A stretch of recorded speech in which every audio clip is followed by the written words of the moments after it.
Chapter 419. Planet J, C335 wasn't a very important planet in Sector J. It was just that it played a much bigger role in this incident, and the reason for that was Senior Senator Bisor. This was Bisor's home planet. It was also the second planet in Sector J to be heavily infected other than the transit planet during the Nightmare Taper incident. Bisor had been dealing with some personal matters when the planet was heavily infected. After the Nightmare Taper disaster broke out, Bisor ordered his subordinates to seal off the planet. It didn't take long before Bisor was diagnosed with the Nightmare Taper virus, and it wasn't just one type. When Silen and the others arrived, they could already see the unusual state of alert the planet was in from afar. The spaceport was heavily guarded, and there were a couple of patrol fleets around to prevent outsiders from infecting the planet. They also strictly forbade internal personnel from leaving the planet. After all, this was a heavily infected planet. Right now, the planet was in a sealed state. The energy shields that rose from the planet looked like the blisters on a patient's body, and it gave off a strange, morbid feeling. Although they were escorted by Senator Bisor's subordinates and received by the army, they still had to pay attention to the fact that no one else was trying to play dirty tricks at this time. Right now, the 8 great armies were divided into 2 alliances, the 3rd army which Fiegler was in, the 4th army which the G family controlled, the 7th army which the CI family controlled, and the 1st army which was under Marshal Daniel's command. This was an alliance of forces, and Old Mo's son, Mo Ching, was in the CI family's 7th army. The other alliance was led by the U family's 2nd army, and was made up of the 5th army, the 6th army and the 8th army. These 2 factions had an alliance like this before and after the League of Stars' chaos. It was just that it wasn't obvious in the past, but it was brought to the surface after the League of Stars' chaos. What CI Jincheng meant by this was to prevent the other group from interfering and causing trouble at this time. Those people might not do anything to Bisor, but CI Jincheng and the others who were ordered by his parents to treat and negotiate would soon become their targets. The spaceport landed. Their spaceport was not allowed to enter the planet, and there were already people from the 1st, 3rd, 4th, and 7th armies stationed at the spaceport to receive them. Silen looked at the situation. The people sent were all trusted people who were familiar with CI Jincheng and the others. For example, Ji Feihang from the Ji family. Pride was immediately beaten to the ground by Ji Feihang the moment he got off the spaceport. Since Pride had left home without permission and successfully made the elders go crazy with anxiety, Ji Feihang had beaten Pride to the ground like a chicken. Knight was in a similar situation. He was beaten into a pig's head by his cousin, Fiegler Holando. CI Jincheng was slightly better off. He was only given a couple of verbal warnings, but of course he wouldn't let it slide just like that. He only delayed his punishment until he was done negotiating with Bisor, and then he would be dragged back to the CI family to face the wall. As for Yu Lu and Feng Haichao, they didn't even dare to let out a fart in front of the officers and their superiors.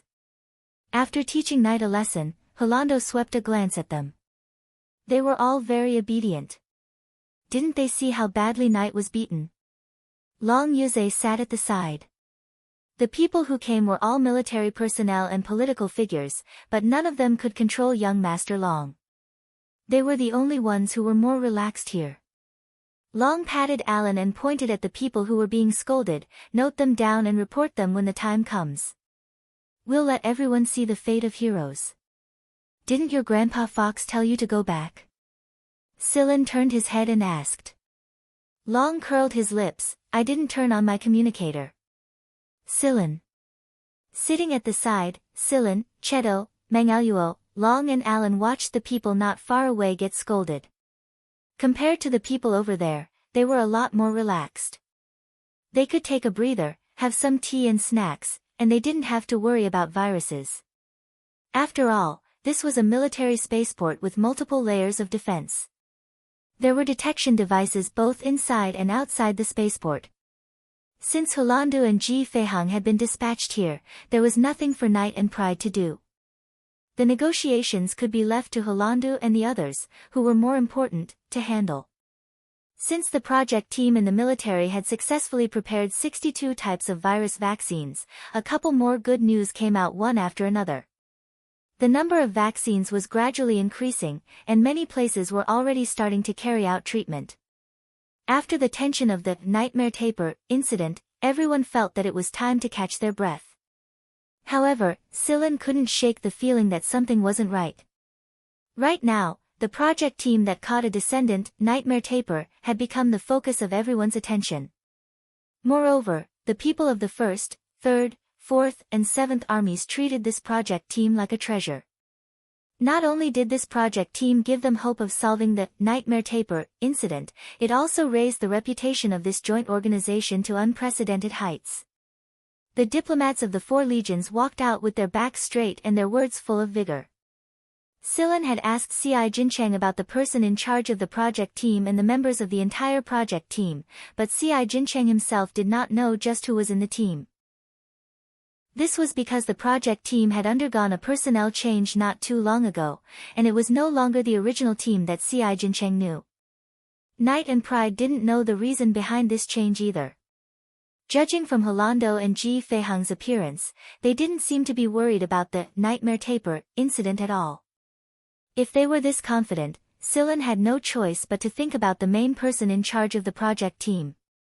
As far as he knew, although the few heavyweights of the original project team were influential in the League of Stars and had appeared in the 2 top magazines, Glory and Code, Silen didn't believe that they could create almost 100 types of virus vaccines in such a short time. It wasn't that Silen was looking down on them.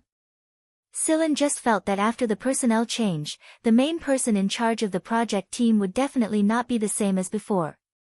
However, other than those famous masters, who else could have such a powerful ability? "Hey, Silen, are you coming with us?" Knight shouted from the other side. Holando, who was talking to Bisor's men in front, frowned. He glanced at Ji Feihang and saw that he didn't say anything. Ci Jincheng and the others also wanted to move together. No one was willing to stay here alone, so they didn't object to Silen Helong and the others coming with them. This wasn't their territory anyway, so they might as well bring them along. They wouldn't feel at ease leaving these people here. Before leaving the spaceport and heading towards the planet, Silen looked at the communicator in his hand. There were 2 messages on it. "What's wrong?" Lung asked when he saw that Silen had stopped. "It's about the 11 squad." After replying to the message, Silen led Cheto and the others onto the spaceplane heading towards the planet. This spaceplane was specially arranged by Bisor. Holando, Ji Feihang, and some of their people, as well as Silen and the others, were all sitting inside. There were battles going on in many places on the planet. Those who were sick to the point that they couldn't control their emotions due to the virus were all on the killing list. Before the vaccine was obtained, the so-called solution to the problem was to kill them directly. Right now, Bisor's men were busy cleaning up the planet. Guards in combat uniforms and medical personnel in white protective suits were running all over the place. This kind of situation could be seen in many places on the planet. A portion of the vaccine had been sent out for evaluation, and the remaining portion was used as a cure for the disease. The medical equipment was already producing more vaccines based on this vaccine. After all, there was a limit to how many of these vaccines there were. Silen had already sent all kinds of information about the vaccines to Vanguard, the Freedom Army, and the people at Sector S. The information about the 86 vaccines was no longer a secret in the first place. Anyone with some means and some effort would learn about it sooner or later. It wouldn't be long before they got their hands on the remaining vaccines developed by the military. The biggest energy shield on the planet was located in the central city of the planet. It was also the seat of the planetary government, and it was where Bisor was resting. The energy shield was divided into several layers. After the spaceplane entered the first energy shield, it would be scanned for viruses. Every person who got off the spaceplane had to undergo a strict inspection to ensure that they weren't carrying any fatal viruses. It was only after several layers of inspection that they were allowed to enter the central city. Right now, the city had already experienced the initial chaos caused by the spread of the virus. It had been cleaned up by Bisor's guards and the planetary government. It could be said that other than Bisor and a few core officials, no one else in the central city had been infected by the virus. It was because those who were infected had been executed a long time ago. There were surveillance devices and virus scanning equipment everywhere in the city. Although it was understandable, no one would be in a good mood after being scanned by those scanners again and again. It was as if they had no privacy at all, especially those who came from the military. Especially those who came from the army, they were used to being nervous and resisted the urge to avoid it. Fuck. Knight cursed after he was scanned by the scanners flying around in the air once more. Alright, just bear with it. Hu Landuo slapped Knight across the face and motioned for him to shut up. Although he himself was very annoyed by those scanners, there was nothing he could do about it. Every heavily infected planet would see these machines. When they scanned and discovered an infected person, they would sound a warning and start killing them. This was the situation in the past. Now, the infected person would be sent to a treatment site first. If the infected person was within the range of the vaccine's effectiveness, then they could be injected. If the infected person wasn't within the range of the vaccine's effectiveness, they could choose to receive other treatments first. After all, new vaccines were produced one after another, and the infected person would have a chance to recover by the day. If the infected person really couldn't hold on and lost control of their emotions or their illness was too severe to control, they would be thrown into the treatment station and dealt with. A squad of guards came over. Every one of them was wearing a combat uniform from head to toe. Sillin had seen this kind of attire in other places on the planet before. Sillin and the others were also wearing protective suits, including Cheto and Monquiero, who were requested by Sillin. However, the protective suits were obviously different from what the people in this city wore. Many people looked at them curiously when they entered the city. I feel like I'm in a zoo. I feel like I'm a monkey, Lung muttered at the side. Sillin didn't comment on this. Right now, his attention was attracted by something else. The emperor in his palm was moving. It wanted to come out, but Sillin suppressed it forcefully. He didn't want to cause any trouble at this time. The only thing that could make the emperor move was the nightmare taper. Judging from the emperor's reaction, the nightmare taper should be within the city's boundaries. However, it was impossible for the nightmare taper to appear when there were so many scanners and all kinds of mechanical defenses in this city. Otherwise, the scanners' alarms would have gone off a long time ago. The people who were waiting for them inside the city led them to a place to rest. After all, they weren't going to meet Councilman Bisor all at once. A representative was enough. Alright, Knight and the rest of you stay here for now. We're going to meet Councilman Bisor. Behave yourselves. Hu Landuo glanced at everyone while saying this. After everyone gave their word, Hu Landuo carried the vaccine set and went to talk to Bisor with Ji Feihang and the other high-ranking officers. The vaccine was one of the reasons. The other reason was that they needed to talk further in order to obtain Bisor's support. The negotiation couldn't be concluded in a short period of time. Hu Landuo was worried about Knight and the others, so he reminded them several times before leaving. Knight and the others finally relaxed after Hu Landuo and the other high-ranking officers left. Motherfucker, that was brutal. Knight rubbed his face through the protective suit. His face was swollen from the beating. Pride didn't say anything, but he didn't look like he was feeling any better than Knight. He was beaten quite heavily. Can't we take off the protective suit? It's uncomfortable to wear it. Lung moved his arms. It didn't feel good to be restrained by the protective suit. Just wear it. Who knows when a nightmare taper will jump in? There are only 100 or so vaccines, and more than half of them are unknown. If you get infected, you'll have to be locked up for treatment for a longer period of time. It's not worth it. C.I. Jincheng advised. As they were talking, Hui Mao, who was hiding in Sillin's backpack, rushed out and ran outside. Meow, your grandpa is going to look for food. C.I. Jincheng and the others wanted to stop him, but Hui Mao disappeared before they could even make it in time. Sillin, don't let Whis get out. This isn't our territory. It won't be easy to handle if there's a conflict, C.I. Jincheng said. The people outside are cleaning up. I don't see a single pet on the streets. They've probably been hunted and killed. Silen, call Wee's back. Knight also suggested. I'll go ring that cat back. Silen stood up and walked outside. I'll go with you. I'll go too. Knight and C.I. Jincheng both stood up and followed. Silen wasn't from the military, so it would be easier if they followed him. Even if he didn't want to give them face, he should at least give face to the two armies behind them, right? After Knight and C.I. Jincheng caught up, Lung and Pride followed as well. The others who wanted to follow were stopped by the people who Landuo left behind. They couldn't stop the first few, but they could still stop Yu Lu and the others. After all, their ranks weren't high. Before the officer who Landuo left behind to guard the gate could persuade Knight and the others to go in and sit obediently, they heard gunshots coming from outside. Silen pushed the officer in front of him away and rushed out. The others followed behind him. Just like what Knight and the others said, the guards' first reaction when they saw a cat was to kill it. Because of the nightmare taper, all the pets in this city had been hunted and killed. There wasn't even a mouse or a fly left. However, how could Huimao be captured so easily? The guards who went after Huimao failed to capture Huimao. Instead, they injured a few of their own people. Also, before the guards could say anything to the few people who came out, Silen rushed up and beat up the few people who were holding guns at the front.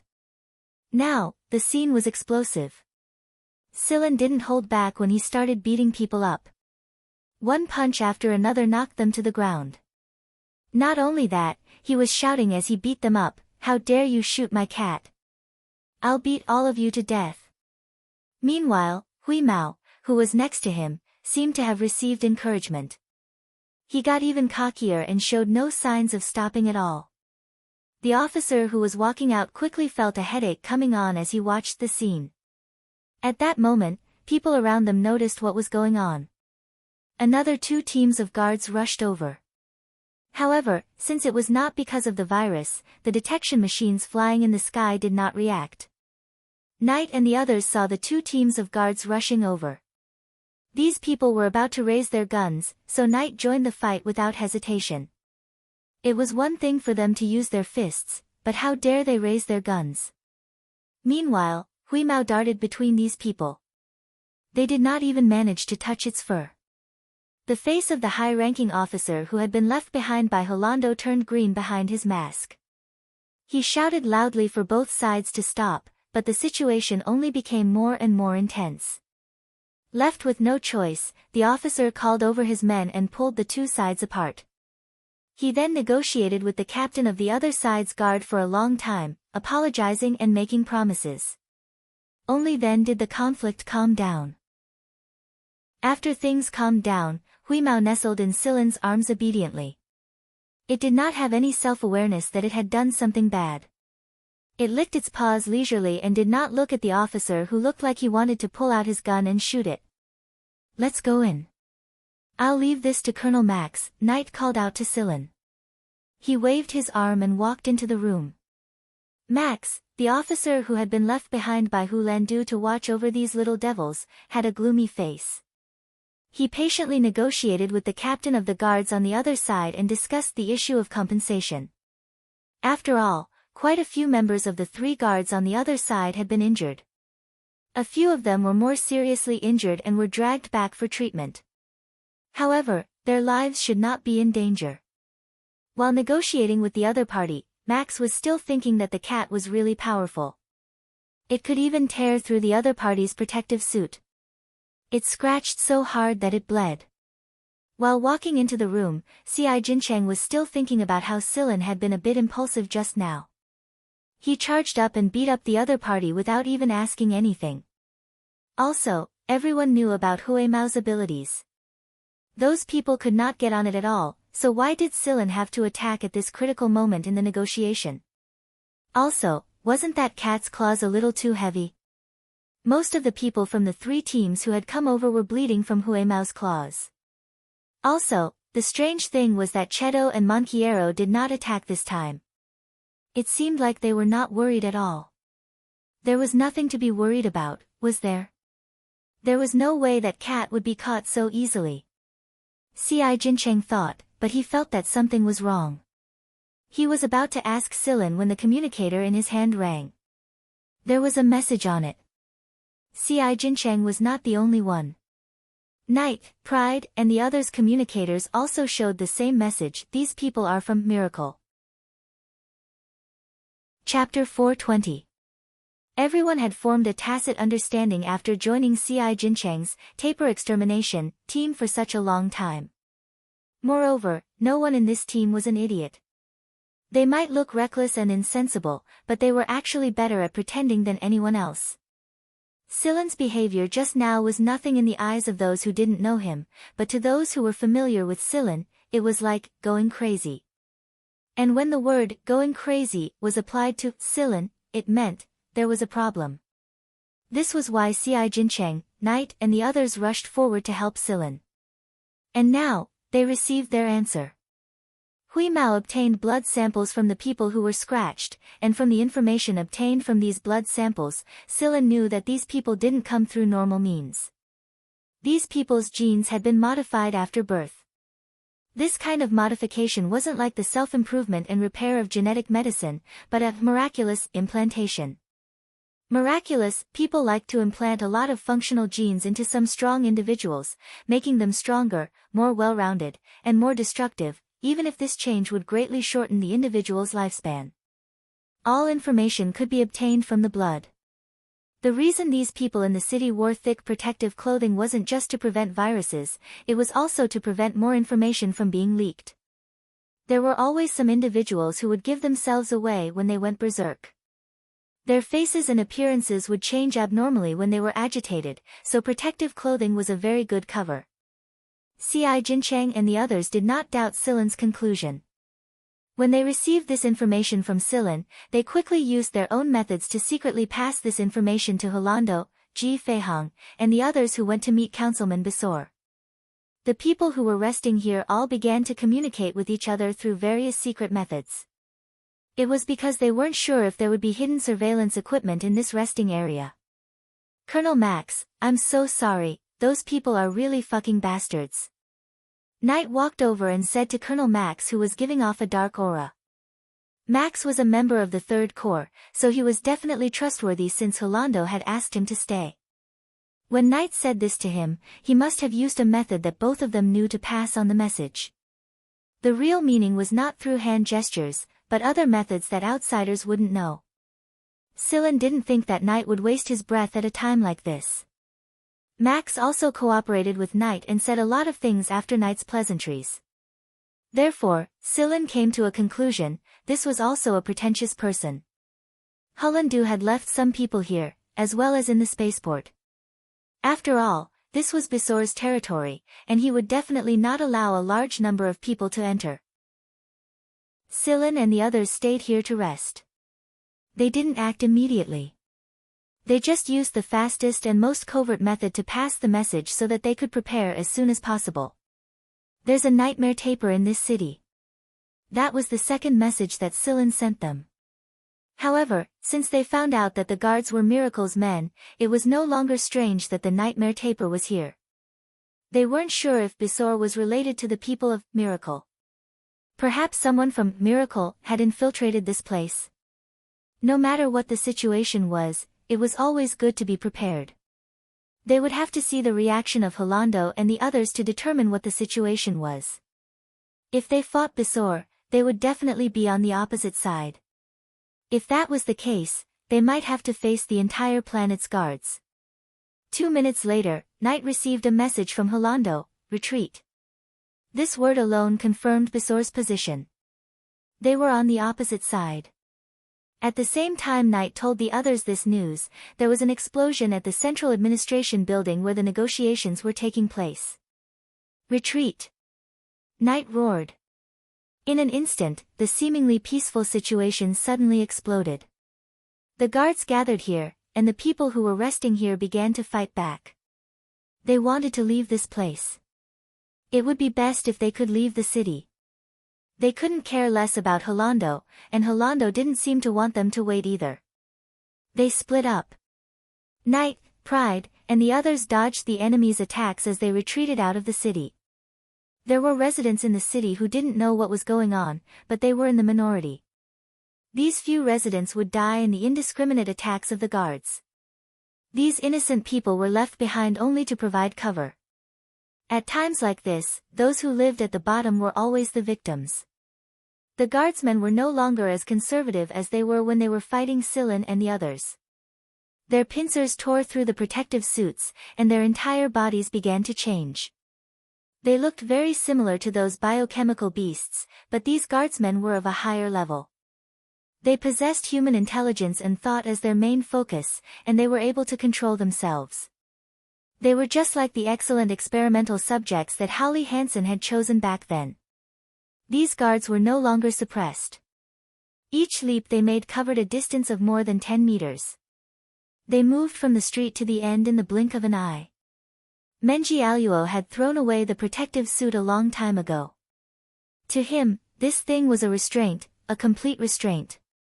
He rarely used his hands. Most of the time, he only used his wings. However, in the face of these guards, he used his hands. His hands had sharp claws similar to Shusag's. They could easily pierce through an enemy's body. His entire arms were like steel.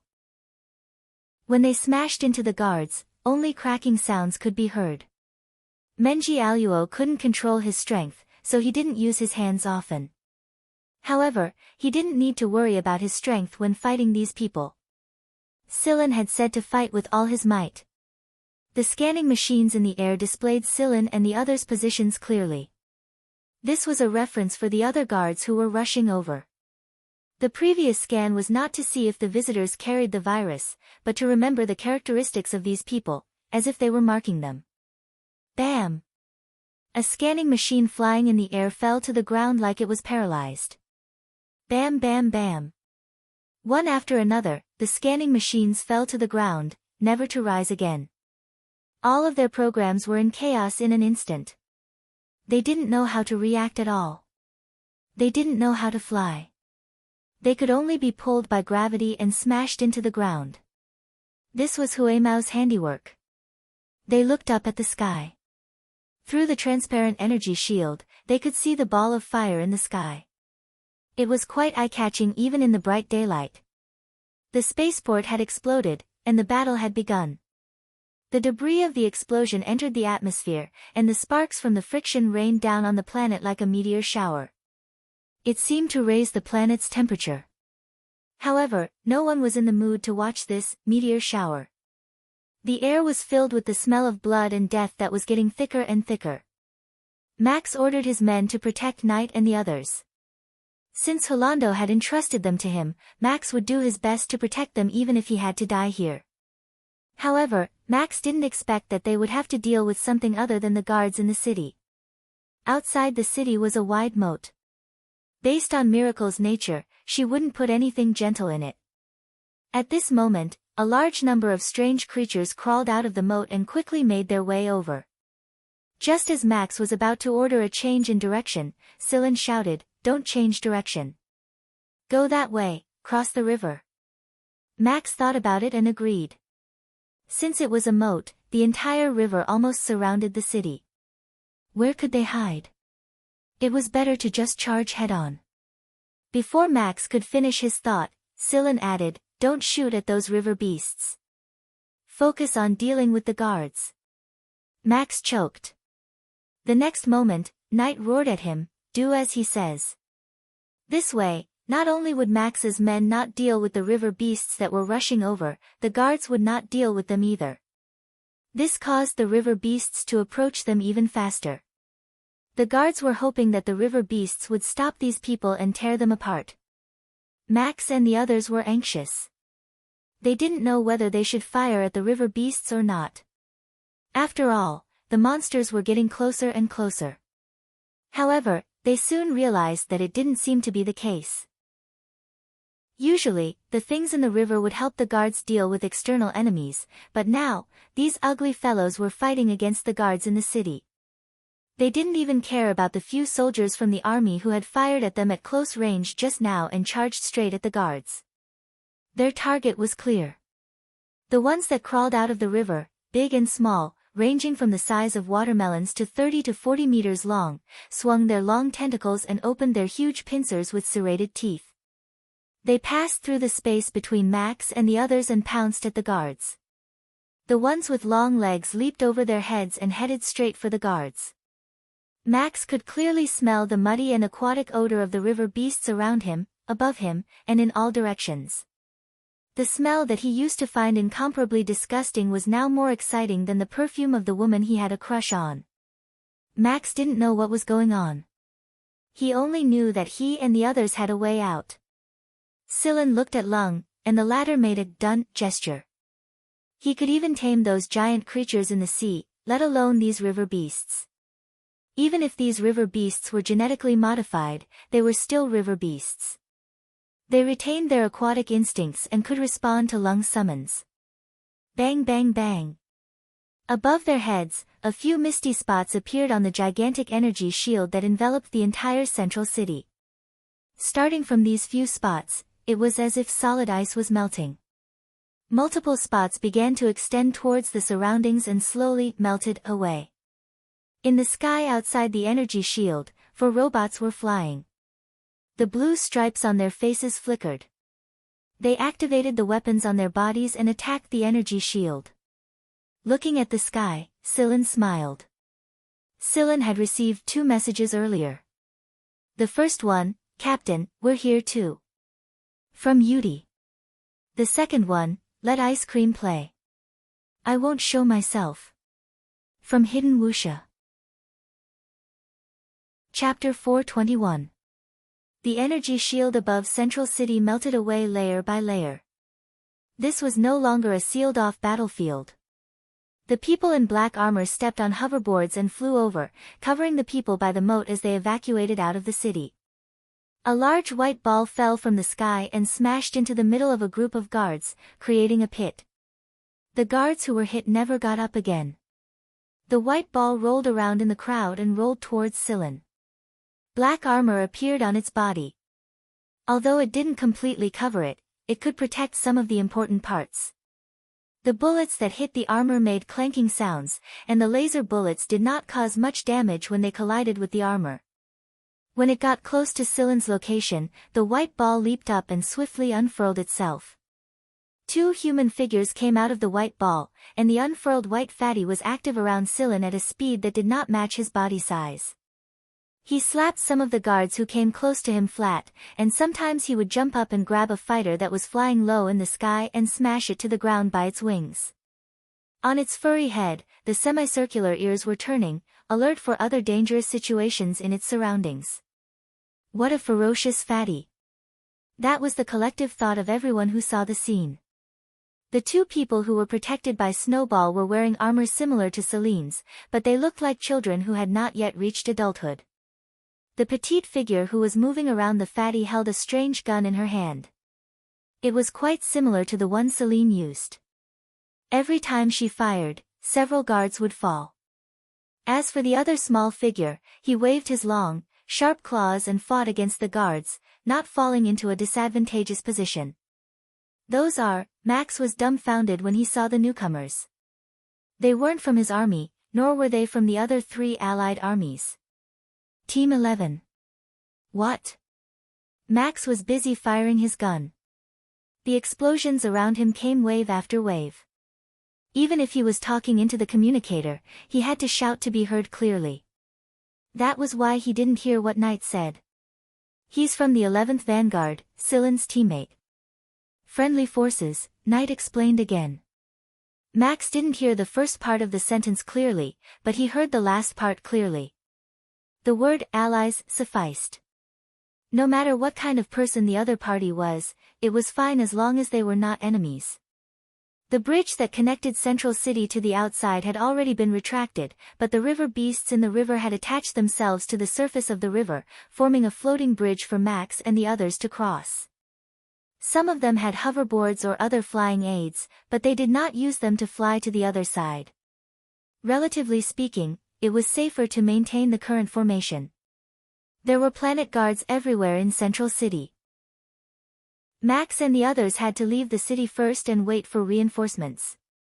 Otherwise, they wouldn't be able to handle those people.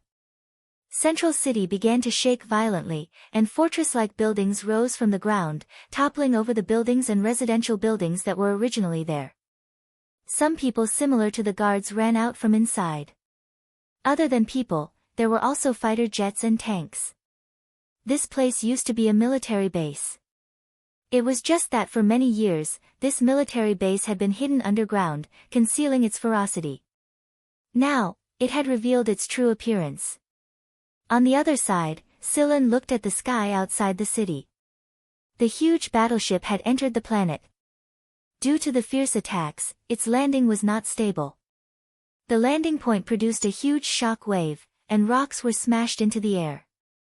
The landing of the battleship stirred up dust, causing the area to be covered in a haze. However, after the haze, armors emerged one after another. Artillery fire shot out from the haze, and the dust did not affect their shooting. In the sky, fighter jets rushed into the atmosphere and flew over. Bang, bang, bang. The bodies of the fighter jets flashed past. At this moment, the concentrated firepower fired from the fighter jets blew up the guards in the form of biochemical beasts who had not been able to dodge in time into a cloud of blood mist. The people who had followed Hulanduo and the others to guard outside the planet had come to help. Hui Mao, who had been jumping up and down around Sillin, suddenly paused. His ears flicked, and he looked in a direction. In the sky over there, an object descended rapidly. This object directly stepped on a fighter jet of the guards in the air. It was a snow-white mechanical beast that was over 10 meters tall. It looked extremely awe-inspiring. What the fuck? Why is that stinky rat here? Hui Mao stared. It was too arrogant. It had actually appeared on this kind of battlefield in this form. The surrounding tanks and fighter jets were simply like toys as it threw them up and down and stepped on them. Sillin, I'm going to play. Hui Mao did not want to be left behind. He spread his limbs and charged in the opposite direction of the crowd's retreat. There were many guards, tanks, and so on that had come out from the fortress. Hui Mao, who was running, dodged the artillery attacks. In reality, with its speed, it was very difficult to lock onto it. Moreover, it was not difficult to avoid those attacks. Just as he was about to reach the other side, he leaped up. Two fighter jets happened to be flying over, and the direction in which Hui Mao leaped was just enough to pass through the gap between the two fighter jets. As Hui Mao leaped up, he rapidly changed his form. The huge beast-shaped mechanical beast spun in the air. The long claws that he extended were like rotating fans, cutting the two fighter jets that passed by him into comb-like teeth. After passing through the two fighter jets, Hui Mao landed on a tank and flattened it. The next moment, he leaped 20 meters away and started stepping on another tank. These two cyborg beasts seemed to be in a competition to see who could step more. As they stepped on each other, they started to fight each other as if they were having a snowball fight. With a hook of their tails, they would coil up the passing tanks or fighter jets that were flying past them and throw them at the other party. Wherever they ran, they would casually grab a tank and throw it at the other party. To these two cyborg lifeforms, this battlefield was indeed more like an amusement park. Here, they could do as much damage as they wanted without being scolded or having to pay for it. Lung and the others, who had already crossed the river, looked at the two big fellows jumping around and wreaking havoc in the central city and joked, "Those two fellows have been waiting for this moment for a long time, haven't they?" Sillin did not comment, but he was certain that Wuxia had been waiting for this moment for a long time. The middle-aged man was probably hiding in a corner somewhere, watching the two cyborgs play with each other. A group of soldiers in combat uniforms walked over and said a few words to Max before escorting them away. Sillin called Tang Qiuqiu and the others over, and they left together.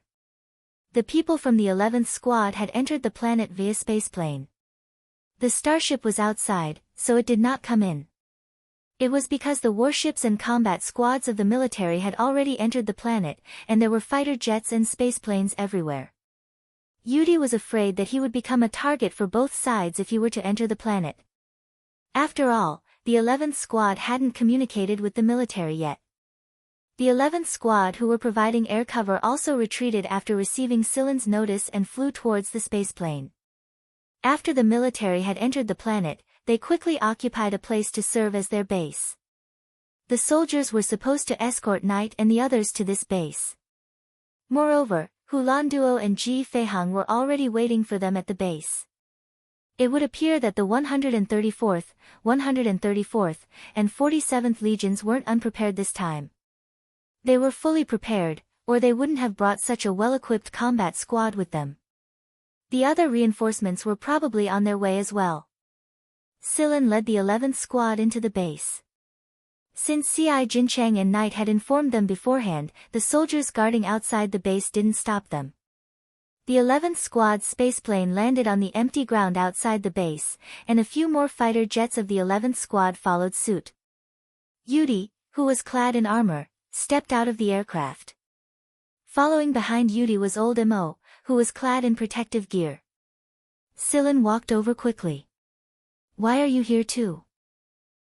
Silen relaxed when he saw that Mo Heng's complexion looked fine behind the transparent mask. Sir Mo was very dissatisfied with Silen's reply. "What? Are you the only one allowed to come? Am I not allowed to come as well?" "No, you." Mo Heng waved his hand and stopped Silen. "This old man has been through a lot of things like this when I was young. You don't have to worry about me." How could he not worry? Silen mumbled in his heart. This was a battlefield, but there was an unknown virus lurking behind it. One could get infected at any time. Moreover, the Emperor in Silen's palm was reacting more and more violently.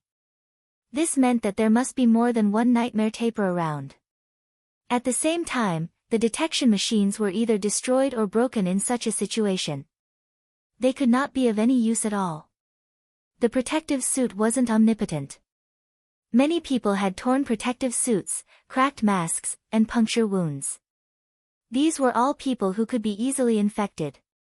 While Silen and Mo Heng were chatting, Max walked over quickly. Knight asked him to call Silen over, but before he could speak, Max saw Sir Mo's face behind the transparent mask.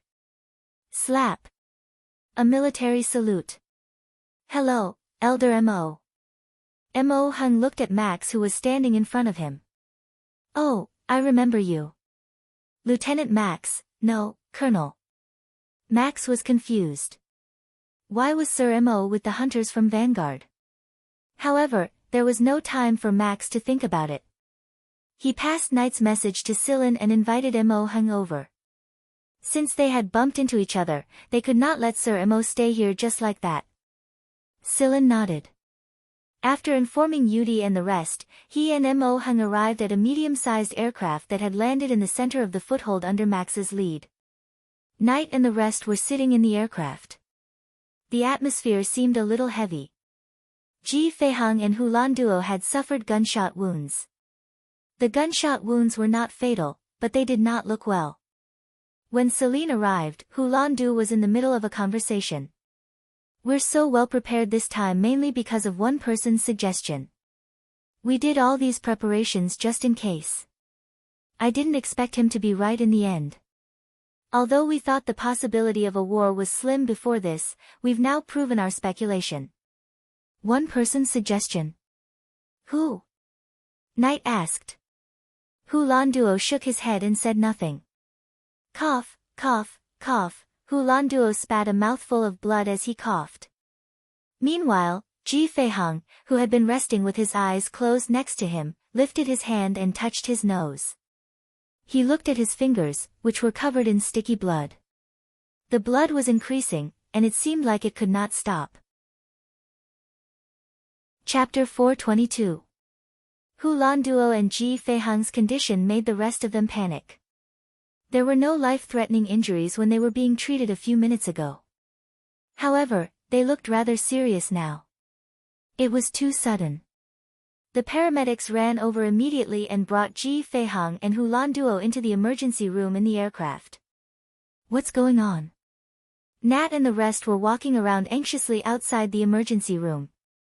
Perhaps he was too frustrated, but Nat felt even hotter and more irritated in the protective suit.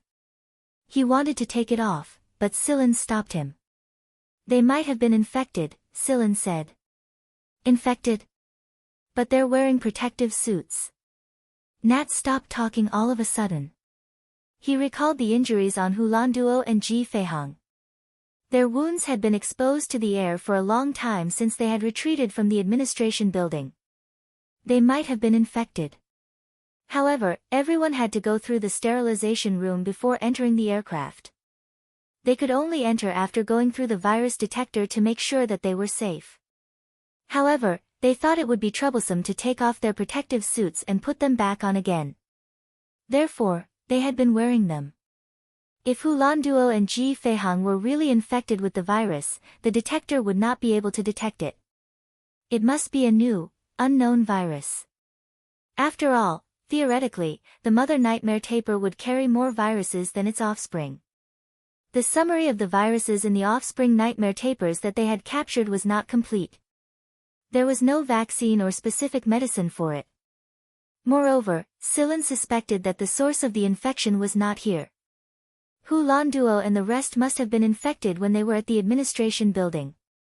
Apart from Hu Landuo and Ji Feihang, the people who had followed them to the administration building might have been infected as long as they were injured, had their protective suits torn, or had their breathing masks malfunctioning. A group of soldiers were discussing in a temporary emergency room at the edge of the foothold. Two people were fighting in front of them. One of them was from the army while the other was Carrie, who had taken off his armor. It seemed like Carrie was getting along well with these people. They must have built up a friendship when they were protecting Silan, Max, and the rest when they were evacuating the central city. These people were all battle maniacs. After treating their wounds and waiting for their mission, both parties would discuss and spar with each other during this time. The others watched from the side as they relaxed before the battle. As he was fighting, he suddenly heard a loud and imposing command. Line up. Whether it was those who were leaning against the wall, those who were sitting on the ground, or those who were fighting with Carrie, when they heard this order, all of them immediately fell into line reflexively and stood in a proper military posture. The smiles on their faces were all wiped away, and they stood straight as a ramrod, looking straight ahead. However, after waiting for a long time, they didn't hear any follow-up orders, nor did they see the commanding officer. However, they didn't dare to look sideways, so they kept their eyes fixed on him. Carrie and Mogaz, who were watching from the sidelines, looked around in confusion. They didn't see anyone else. The medic and logistics staff looked around as well. After a while, they saw the big bird standing on a high shelf. One of the medics in charge of the emergency room laughed. This prankster. Enough, Ghost Claw is messing with you. Standing on the high shelf, Ghost Claw pecked at the bird's feathers indifferently. He didn't seem to have done anything wrong at all. The people who were lined up immediately burst into an uproar. They joined forces to criticize Ghost Claw. However, before they could say anything, they heard a sharp alarm.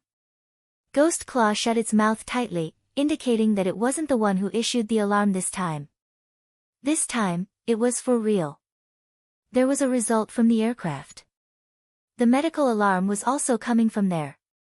Just now, the medic who came out of Hu Landuo's emergency room reported the current situation with a serious expression.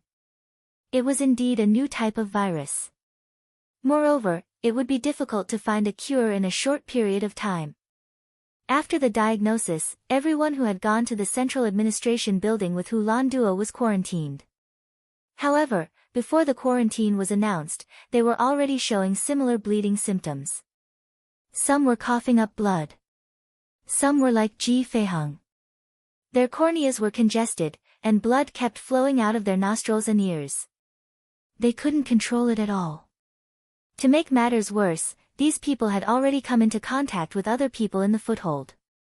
Although most people here were wearing protective suits at all times, there were always people who were injured or whose protective suits were damaged. It was no wonder that Hulan Duo and Ji Feihang were able to escape from the central administration building so quickly. The purpose of these people wasn't to kill Hulan Duo and the others, but to spread the virus. The people in the emergency room that Carrie and the others were in had never been to the central administration building.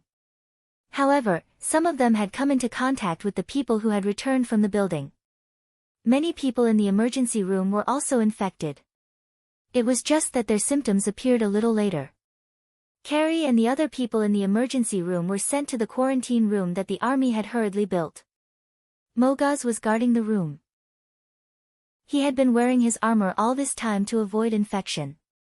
However, Carrie couldn't. Carrie's nose was already bleeding. Just like the other infected people, the blood wouldn't stop flowing. Mengji Arrow was in the 11th team's aircraft. He wasn't used to interacting with people. He preferred a quiet place. A little fellow stood in front of Mengji Arrow. Because he wasn't used to wearing armor, Chifeng had put it away as soon as he returned to the aircraft. Chifeng looked at Mengji Arrow. His expression was just as serious as Mengji Arrow's, but the tail behind him betrayed his feelings and intentions.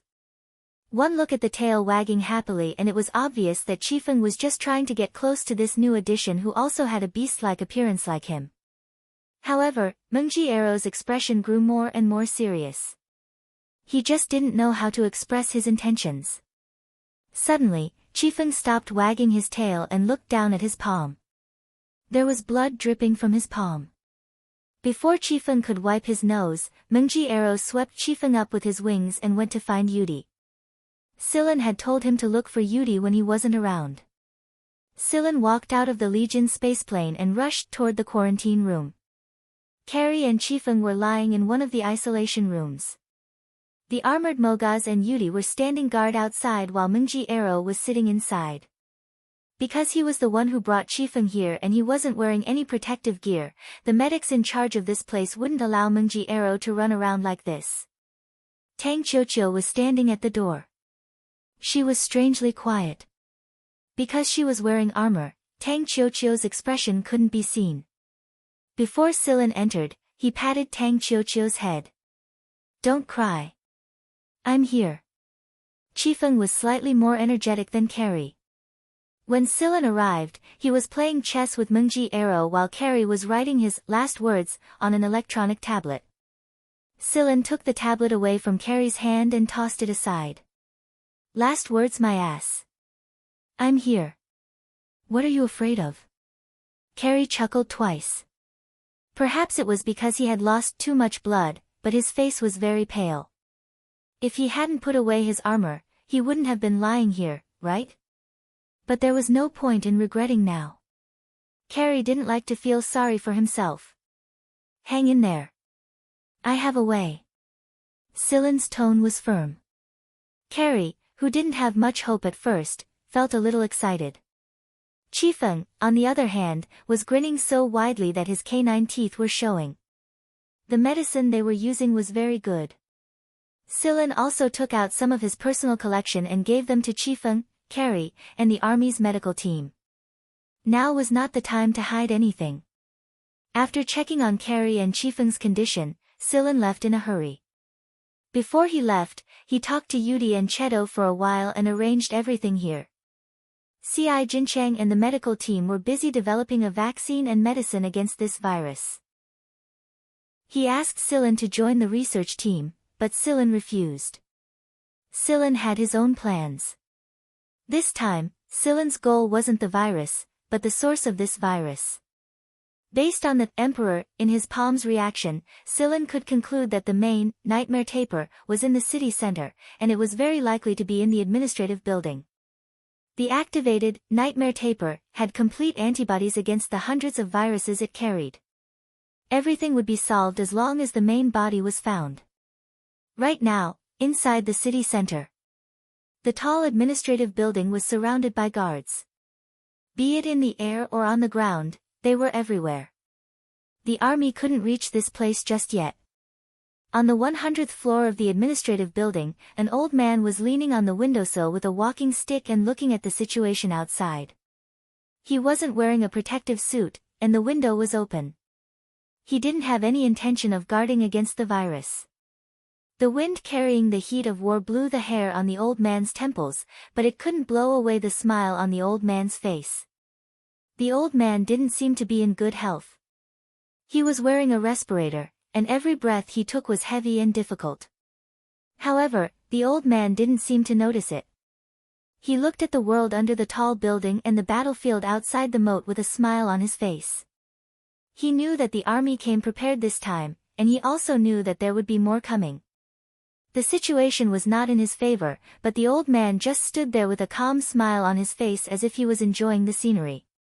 Soft footsteps were heard, and there was the sound of wheels rolling. Behind the old man, a young man pushed a wheelchair over. There was a person sitting in the wheelchair. Only half of the person's face looked like a normal person without any wrinkles. The other half of his face had a metallic luster like a robot. He was wearing loose clothes that covered his entire body. The old man standing by the windowsill didn't turn around when he saw the two outsiders. He was still looking out the window. "You're finally here," the old man standing by the windowsill said. He sounded like he was chatting with an old friend. "You look like you're in a good mood." "You're still in the mood to enjoy the scenery," the person in the wheelchair replied in the same tone. The old man didn't explain. Instead, he said, "If we worked together, the outcome would have been different." The person in the wheelchair smiled. "We've been on different sides ever since you ordered Red to kill him." Chapter 423. There was basically no one alive on the ground floor of the Central Administration Building. There were not even many guards around. When Silen snuck in, he did not expect that there would be no one guarding the center. Was it intentional or was it a coincidence? Right now, Silen couldn't care less about those things. The Emperor, in his palm, was reacting more and more strongly, so Silen quickened his pace. Right now, Silen wasn't wearing his armor. In order to better sense and judge through the Emperor, Silen simply put away his armor.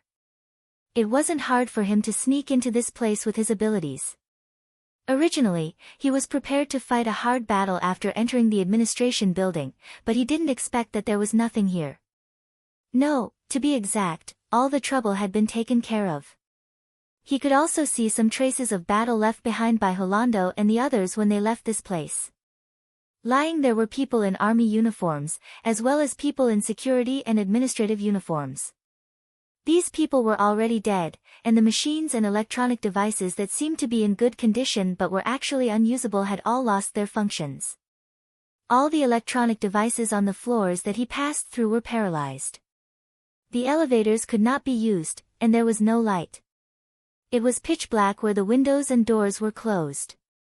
Hulandu and the rest definitely could not have taken care of the machines and devices.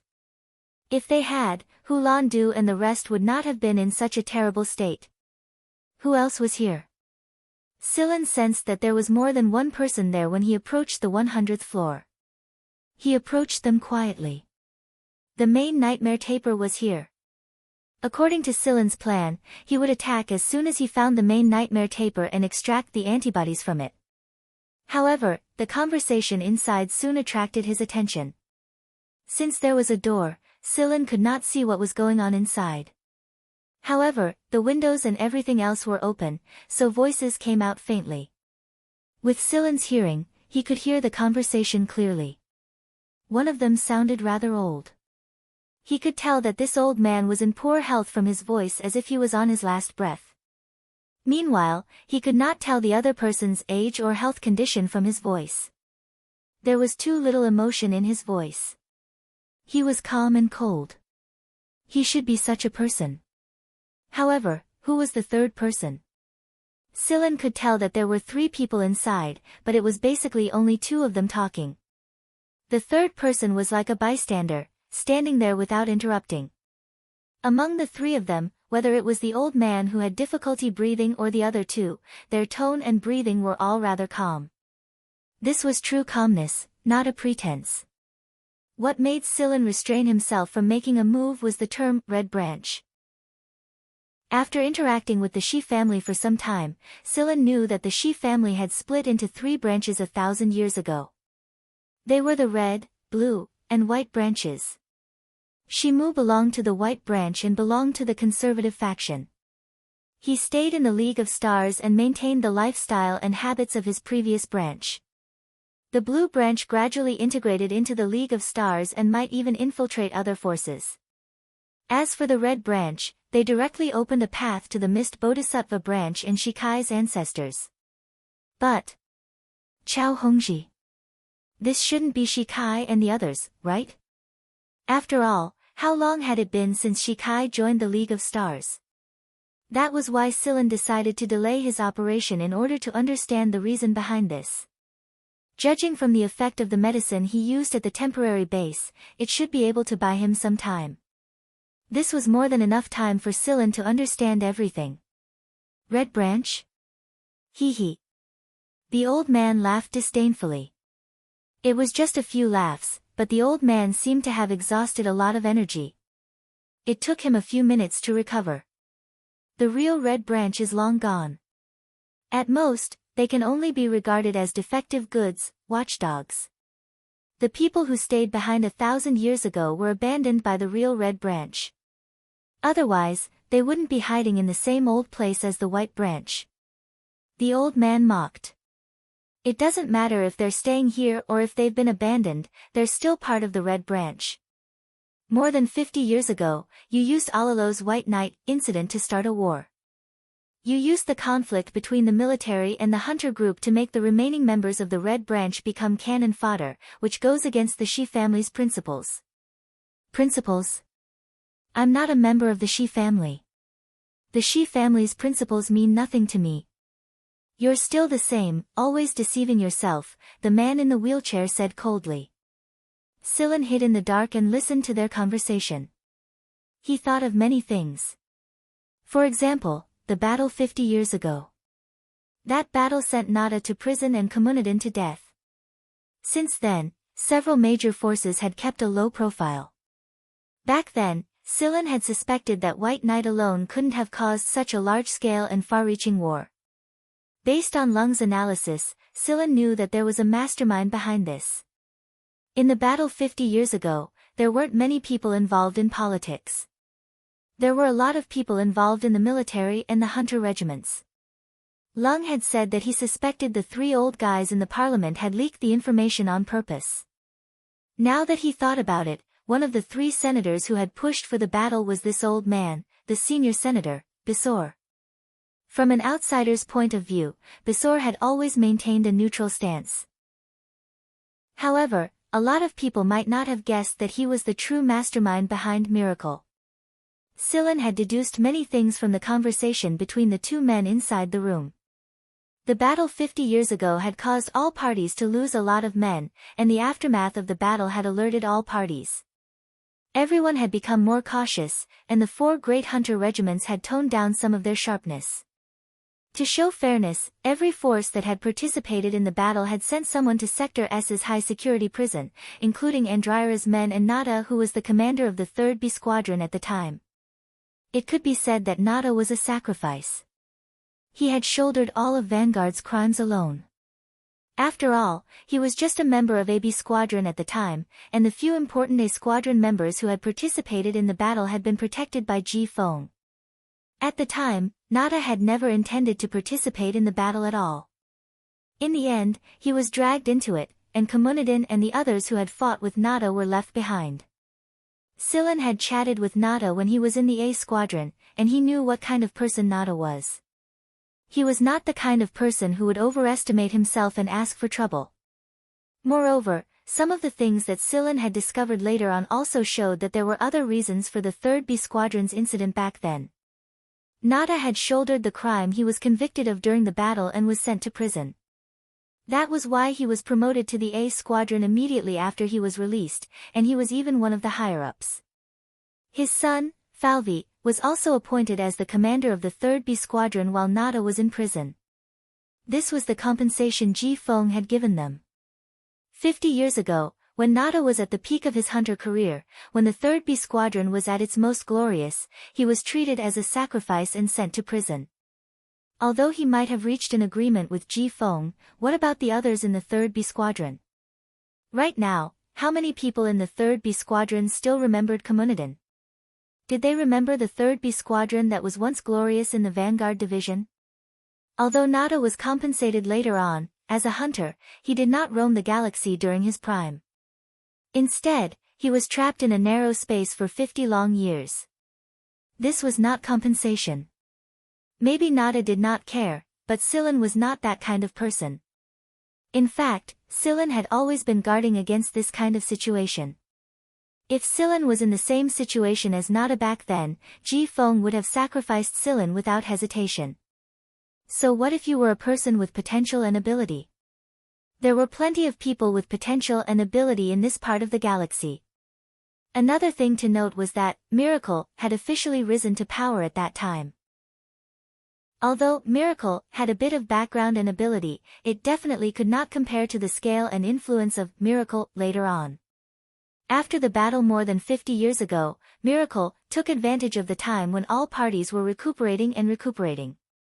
The company that should have been shut down a long time ago due to illegal research was taken over and supported by Bisor in secret. The incident 50 years ago was a turning point. It could be said that Miracle developed the fastest during that period of time. They also received support from many parties, and many people secretly allied with them, including the Yu family and the deceased Heavenly Edict Emperor, Orlos. This made Miracle a hegemon among their peers. Aside from that, Scylla also heard the people inside talking about the White Branch. You used those people to wipe out the remaining members of the Red Branch, forced the members of the White Branch to their deaths, and even caused internal strife in the Blue Branch. I know you hate the Shi clan, but you can't deny that the Shi clan's blood flows in your veins. You inherited your mother's eye color and inherited the Shi clan's innate talent. The man in the wheelchair said slowly and emotionlessly. It was almost as if he was talking about something that had nothing to do with him. The people who forced the White Branch to their deaths. Shimu's squad. Engenia had told Scylla a few things about Shimu before. 10 years ago, when the White Branch Shi family was ambushed, they offered 5 sets of armor in exchange for hiding Shimu with Engenia. Engenia promised to protect Shimu for 10 years. Engenia said that Shimu was not even 5 years old when the incident happened, but he knew everything. His mind was no less than an adult's. Not long after the Shi family was captured by the League of Stars government, the space laboratory where the White Branch Shi family was imprisoned exploded. None of the people inside survived. Shimu's hair turned white overnight when he heard this news. Shimu was very sad at the time. At the same time, Shimu should have known the truth. Otherwise, why would a child who wasn't even 5 years old worry so much that his hair turned white? He knew that the elders who were captured committed suicide and were forced to do so. However, Shimu had promised those elders that he wouldn't participate in that kind of war. It wasn't easy for him to survive, so he couldn't be dragged into it again. You knew that those people would rather die than carry out that kind of research. You knew that they would commit suicide. Everything was within your plan. 50 years ago, you eliminated the people of the Red Branch. 20 years ago, you instigated the internal division of the Blue Branch. 10 years ago, the people of the White Branch were forced to their deaths. As expected of someone with the blood of the Shi family. Smart and cold. Bisor, who was standing by the window, laughed silently. The wrinkles on his face deepened. I just didn't expect that you would survive and join Azrael. I really couldn't do anything about you joining Azrael. However, it was a blessing in disguise. This way, you can live a little longer. According to what you said, I should be thanking you. The man in the wheelchair looked at Bisor calmly. You should know that the Shi family never interferes with politics. This is the rule of our ancestors. The heavens blessed them with extraordinary talent, and every single person who interfered with politics died a horrible death. Bisor laughed. First of all, I still don't recognize myself as a member of the Shi family. Second, even if the Shi family didn't interfere with politics, they wouldn't have had a good ending. Did the people of the Red Branch interfere with politics? Didn't they end up as cannon fodder? Did the people of the White Branch interfere with politics? In the end, they were forced to commit suicide. In this world, principles are the most unreliable thing. Those who lose their lives for the sake of it are idiots. Take the people of the White Branch for example. Or that woman. You should call her mother. Mother? She's just an obstacle. She always compares me to the She family. Unfortunately, our values are different. The She family are all idiots. You may have chosen the path of politics, but you can't change the She family's thirst for research. Otherwise, you wouldn't have taken over Miracle. As he spoke, the person in the wheelchair, who had been expressionless all this while, suddenly smiled. After listening for so long, can you come out now? Sillin. Sillin raised his eyebrows. He also guessed that he might have been discovered a long time ago. Moreover, this man said so much, as if he was deliberately talking to Sillin, who was hiding in the dark. Sillin didn't continue to hide. Following the man's words, the data on the door lock flashed twice. Sillin knew that the door lock's password had been deciphered. After pushing the door open, Sillin finally saw the appearance of the three people inside. Bisor was standing by the window and looking at Sillin. The man in the wheelchair with half of his metal face had an indifferent expression, and the young man standing behind the wheelchair. Sillin recognized this young man. Although this was the first time they met, before this, Sillin had seen some information about this person from Shihuajing. Juno, famous for a long time. At the same time, Sillin also noticed that Bisor and the man in the wheelchair had very similar pupils. They were both metallic in color, and when they looked at sunlight, their pupils would reflect silver white. It was the She family's signature eye color. The queen, in his palm, had an even bigger reaction. The mother nightmare taper was with Bisor. Bisor was obviously very angry at Sillin's appearance. The smile that had been on his face all this time was now replaced by anger. Shi Luo, did you let him in? Great. Great. You're scared. Ha. You're scared. You can only kill me with someone else's hand. You didn't even dare to take revenge yourself, so you lost in the end. Sillin's attention was focused on the name at the very front of Bisor's sentence. Shi Luo. That name had disappeared for a long time. If he remembered correctly, the 4-star academician of the League of Stars who was an absolute authority in the study of radioactive elements and decay was also called Shi Luo. However, the name, Shi Luo, was gradually replaced by another name. It was an unofficial title that people later gave him, Godfather. Chapter 424. Since Godfather was involved in this matter, the adjustment of the army's project team must have been because of him. Godfather must have been the reason why the vaccine could be produced so quickly. However, Sillin had never thought that Godfather would be a member of the Shi family. Sillin had never seen Godfather's image before. Many confidential documents did not even have his image. This was partly due to the League of Stars government's intention, and partly due to Godfather himself. It should not be too difficult for him to get rid of his own information. Moreover, he had Juno with him. However, what exactly did Godfather mean this time? After talking for so long, it did not seem like he was going to make a move at all. Godfather was not angry at what Bisor said, nor did he refute it. Instead, he turned his head slightly and said to Sillin, the nightmare taper is in his heart, and it's already connected with it. In other words, Bisor's heart had to be removed if he wanted to take out the nightmare taper. Bisor would definitely die if that happened. With Bisor's current health condition, he probably would not be able to last long without the respirator, let alone removing his heart. He would not be able to take a transplant or any other treatment at all. This was what Godfather meant when he said that Godfather would kill him with someone else's hand. Bisor initially thought that Godfather would do it himself, but that was not the case. Instead, he was waiting for Sillin. Bisor's smile was a little twisted. Take my heart. Just based on this ant-like thing? Ant-like thing? Are you talking about me? Sillin thought. Bisor looked at Silen as if he was looking at a low-level animal. Kid, do you know what will happen if you kill me yourself? Silen frowned and did not say anything. Godfather answered before Bisor could continue. There are only two outcomes for killing a senior senator who has not been convicted.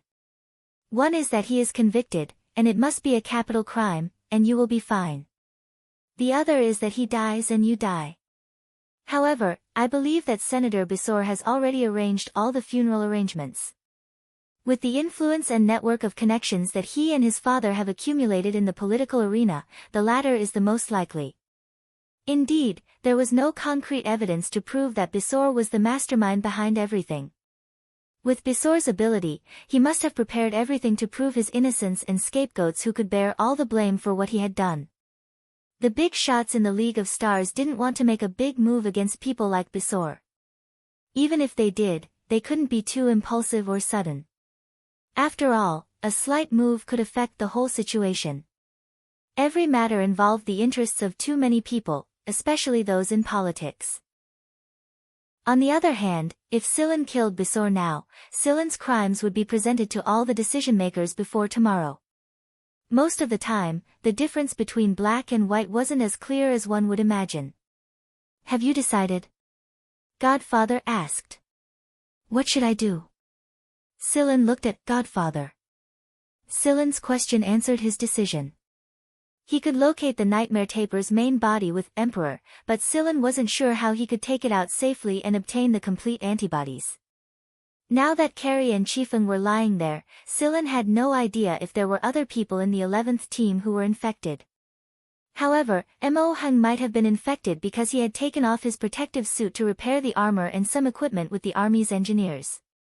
There were only 4 of them here, and looking at the situation, Godfather and Juno would definitely not make a move. It was impossible for them to wait for the others, and Silen couldn't afford to wait. Knowing Silen's decision, Bisor shook his head as if he felt sorry for Silen.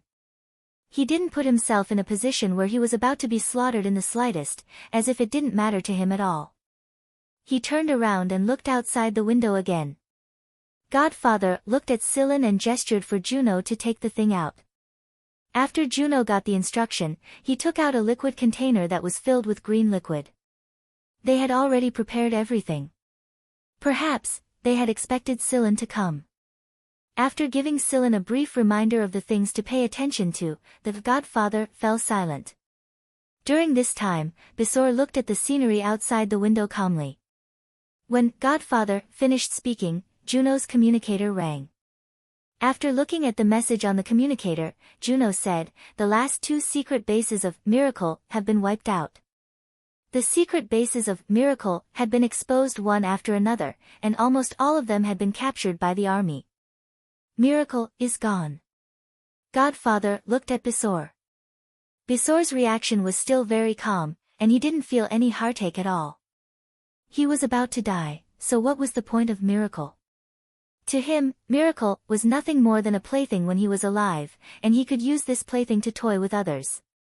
Using someone else's hands to wipe out the people left behind in the Red Branch, instigated internal strife in the Blue Branch, turned the dignified Godfather into a half-human, half-machine, and even forced the death of the Shi families by Branch. He even created the peak of Miracle, and stirred up the entire League of Stars. What was there for him to feel pity about?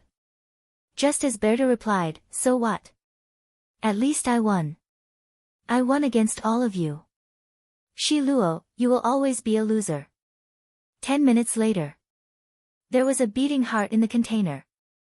It was the female Nightmare Taper inside that was pushing the detached heart to beat. Meanwhile, the original owner of the heart was lying on the windowsill. "What's the matter?" Celine was holding the liquid container in her hand. There was a bloody hole in his chest. Since he had obtained this, Silen prepared to leave. He didn't have much time left. Before leaving, Silen said to Godfather, "The people left behind in the Red Branch weren't abandoned. It's just that the person they've been waiting for can't come back." Not long after Silen left, someone came to take care of Bisor's body. Juno pushed Godfather away. "He's still too young," Godfather said softly. This was his evaluation of Scylla. He wasn't mature enough. However, it was precisely because he was young, and it was precisely because of his recklessness and stubbornness that he was clear about what was right and wrong. It wasn't a matter of weighing benefits. Speaking of Scylla, Gadar's bet. Which side did you bet on? Juno asked. You'll know when the time comes. When Scylla arrived at the army's base with the liquid bottle, Max was already waiting for him there. Without saying or asking anything, Max brought Scylla to the prepared lab. All the extraction tools were already prepared. Knight, Ci Jincheng, and the others were nowhere to be seen. Not even Lon and Alan were there. They were forcefully taken away. Lon's grandpa Fox had sent Brzett to forcefully take them away. This was the first time Phocas had issued such a forceful order after handing over his authority to Lon. The others were probably the same. When Max brought Scylla over, he wanted to say something but stopped himself. He felt uncomfortable in his heart as well. He knew all too well the twists and turns that came with being able to climb to his current position. There would always be someone to shoulder the burden of every war. This wasn't a world where one's innocence didn't matter. It was so helpless that it made one feel suffocated. However, Scylla didn't say anything. He didn't ask why Max was waiting here, how he knew that he had obtained the main body, or why the lab to extract the antibodies was already prepared. Godfather was connected to the army. They might even be working together against Bisor. Scylla was able to speculate more since he knew all this. He knew everything, so there was no need for him to ask Max any further. Scylla extracted the main body, the nightmare taper, personally. The army didn't arrange any helpers for him, and he didn't ask anyone from the 11th Squad to help either. He completed a series of tasks on his own. He extracted all the antibodies from the nightmare taper and amplified them. He injected the antibodies into 2 seriously ill soldiers and gave them to Max after confirming that the antibodies were effective. He took a portion of the antibodies to Carrie and Chifeng's isolation room. Tang Qiuqiu and Mogaz were guarding the room. Xueqiu was curled up into a ball beside Tang Qiuqiu. When they saw Scylla walk in, the 2 people guarding the room hurriedly stood up to greet him. Scylla wasn't wearing his armor. He waved the syringe in his hand and gave them a reassuring look. After injecting Carrie and Scarlet Wind with antibodies and seeing that their physiological indicators had returned to normal, Scylla finally left the temporary isolation room. The isolation room was going to be removed soon. Scylla asked Tang Qiuqiu, Mogaz, and Monquiero to watch over Carrie and Chifeng. They would go find Yudi after they recovered. Max had said, "Your contribution will not be denied," but Scylla had only smiled and made no comment about it. No matter how great his contribution was, once the matter was over, everything else would go with it. Otherwise, Scylla wouldn't have been sent to kill Bisor. The League of Stars didn't just have one miracle. Back then, Bisor was able to pull up a miracle. Even if Bisor wasn't around anymore, there were still others like Bisor in the League of Stars. As long as there was a chance, organizations like this would rise again and replace the position of the miracle. As for who would replace the miracle, that would depend on the wishes of the higher-ups. How many more of these things would happen? The League of Stars was huge. There were so many organizations, and they changed so quickly. Communidin, Fang, and many others were drowned in such an invisible tide. Scylla didn't go to the 11th Squad spaceplane. He knew that he was being monitored. The people from the army and others who were waiting for Scylla to take the blame, waiting to get rid of Scylla, or had other motives were all monitoring Scylla to prevent Scylla from escaping. In fact, Scylla had already guessed this when he decided to look for his mother, the nightmare taper. He didn't want to escape. Right now, he just wanted to be at ease for a little longer. Outside the foothold, there was gunfire and killing everywhere. The sky was tainted by such a battlefield. It was no longer blue as if it was the end of the world. However, there was a white cloud in such a sky. It was so white that it didn't seem real. Scylla lay on a spaceplane that was waiting to be repaired due to a malfunction. With his arm as a pillow, he watched the small cloud drift into the distance. It passed the fighter jets and the gunfire before disappearing into the horizon. Chapter 425. At the border between Sector C and Sector A of the League of Stars, there was a heavily guarded planet surrounded by 5 satellite planets. Right now, Scylla was on one of the 5 satellite planets. According to the star calendar, it had been more than 20 days since the Nightmare Taper incident.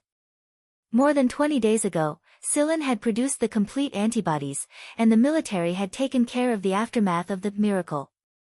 After the incident was over, Scylla was brought to this planet.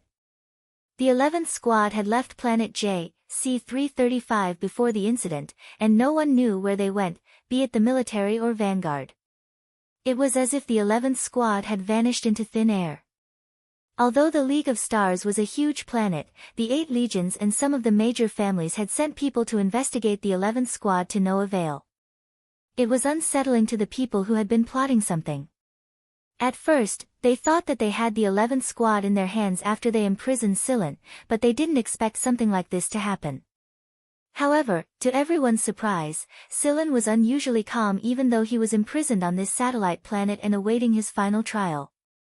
For the past 20 days, he had been doing the same thing every day. He would eat, sleep, wake up, read a book, and sleep again when he was tired. Of course, most of the time, he couldn't sleep well because people would come to talk to him from time to time. Right now, Scylla wasn't convicted, so Scylla couldn't be considered a criminal until his final trial.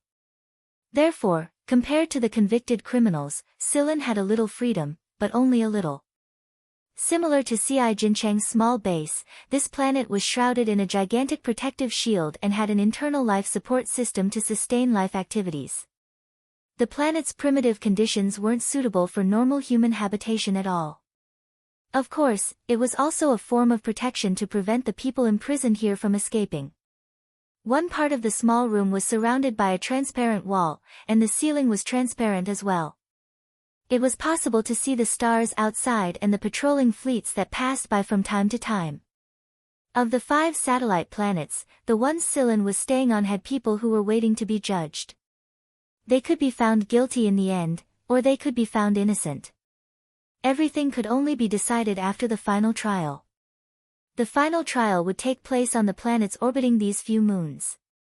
Even from here, Scylla could see a round golden building on the big planet. It was the place where the trial was held. If they were found not guilty, they would be allowed to leave. If not, they would be imprisoned in the other 4 satellite planets' prisons. Ever since the prisons at Sector S were abolished, the League of Stars had decided to build prisons on these 4 satellite planets. The people imprisoned here were all very special criminals. Some were similar to Si Fong back then, and some were criminals who had committed terrible crimes but couldn't be sentenced to death for the time being. All in all, the people imprisoned here were all once famous people. One of the people who came to ask questions yesterday told Scylla that his life was worth it to be imprisoned there. Worth it?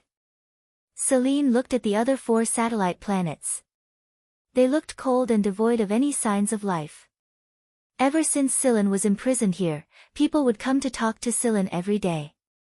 They used all kinds of methods, such as threats and temptations.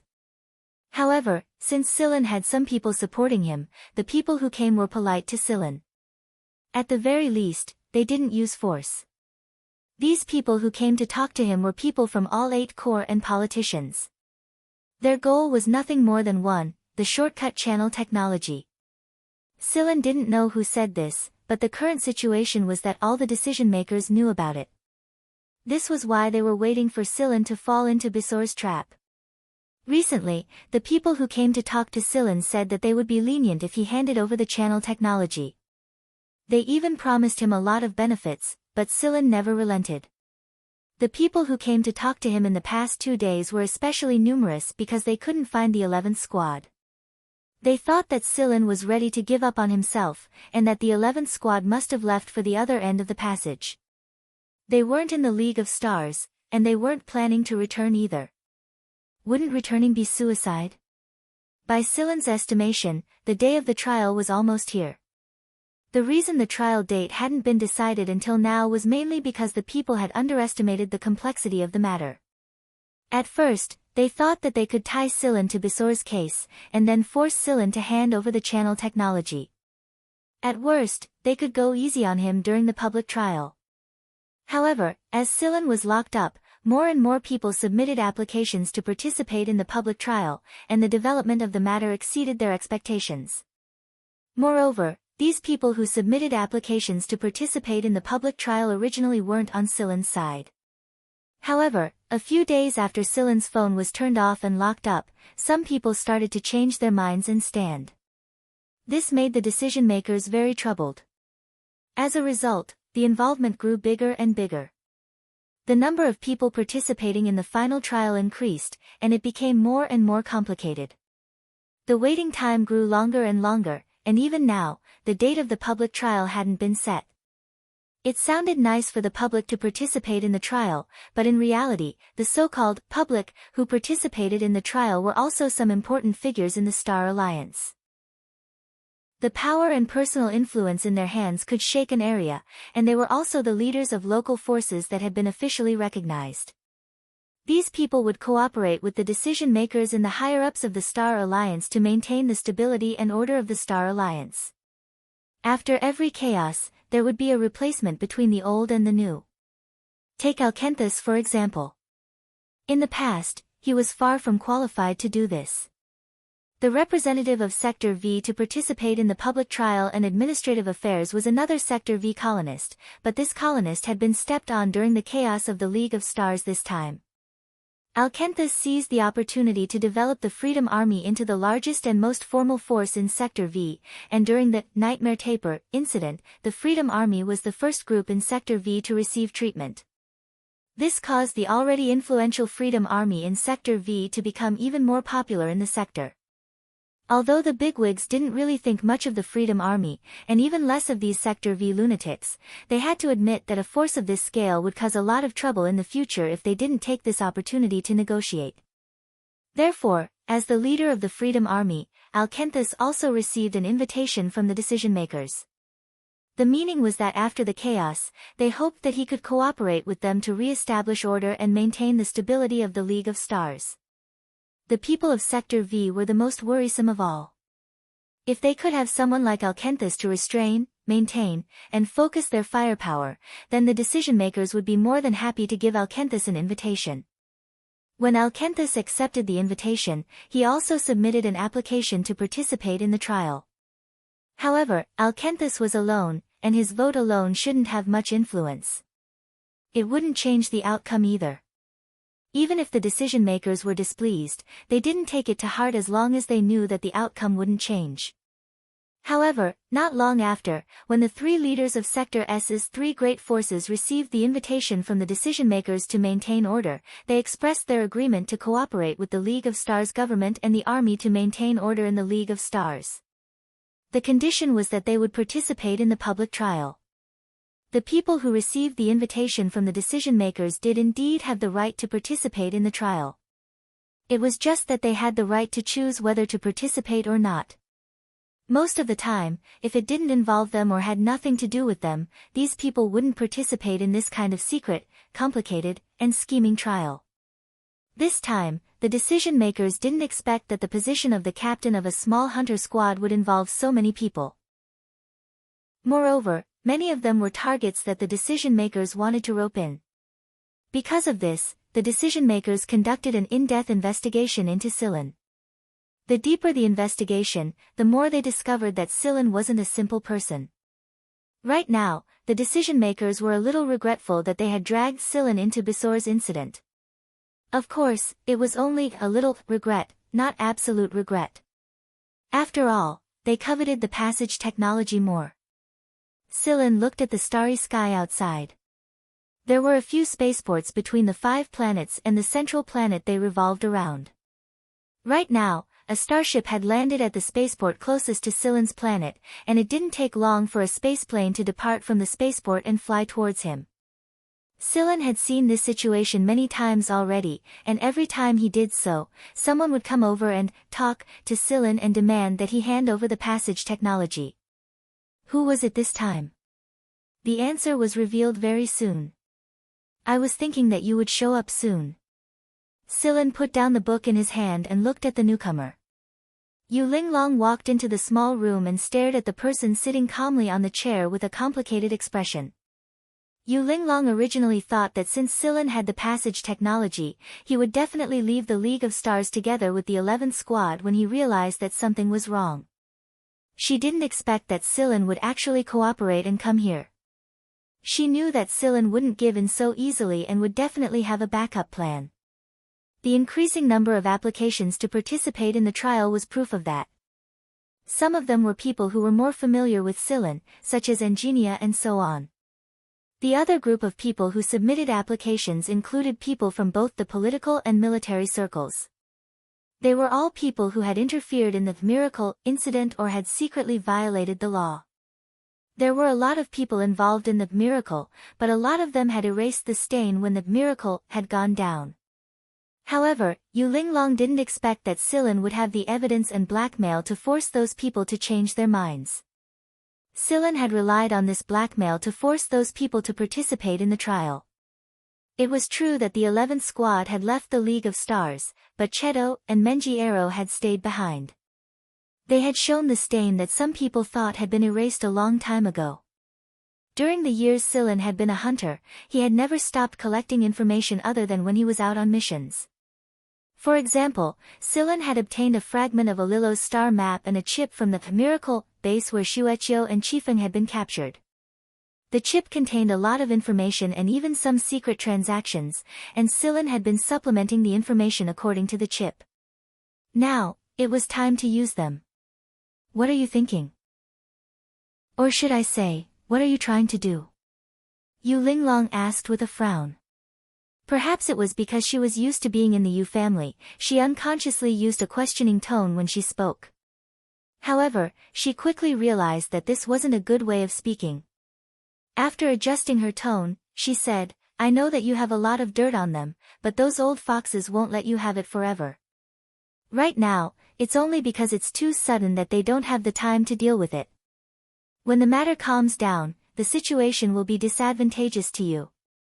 Silen didn't say anything, and Yu Linglong looked a little annoyed. A while later, when Silen didn't say anything, she continued, as far as I know, be it sincere or forced, you have a lot of supporters right now, but it still doesn't exceed half. If there are no surprises, the final trial will be held in 3 days. Among the people participating in the trial, Yu Linglong's investigation found that the number of people who supported Silen was less than half. There were new supporters every day, including some famous people in the League of Stars. Even if they didn't have the right to participate in the trial, they would still use their connections.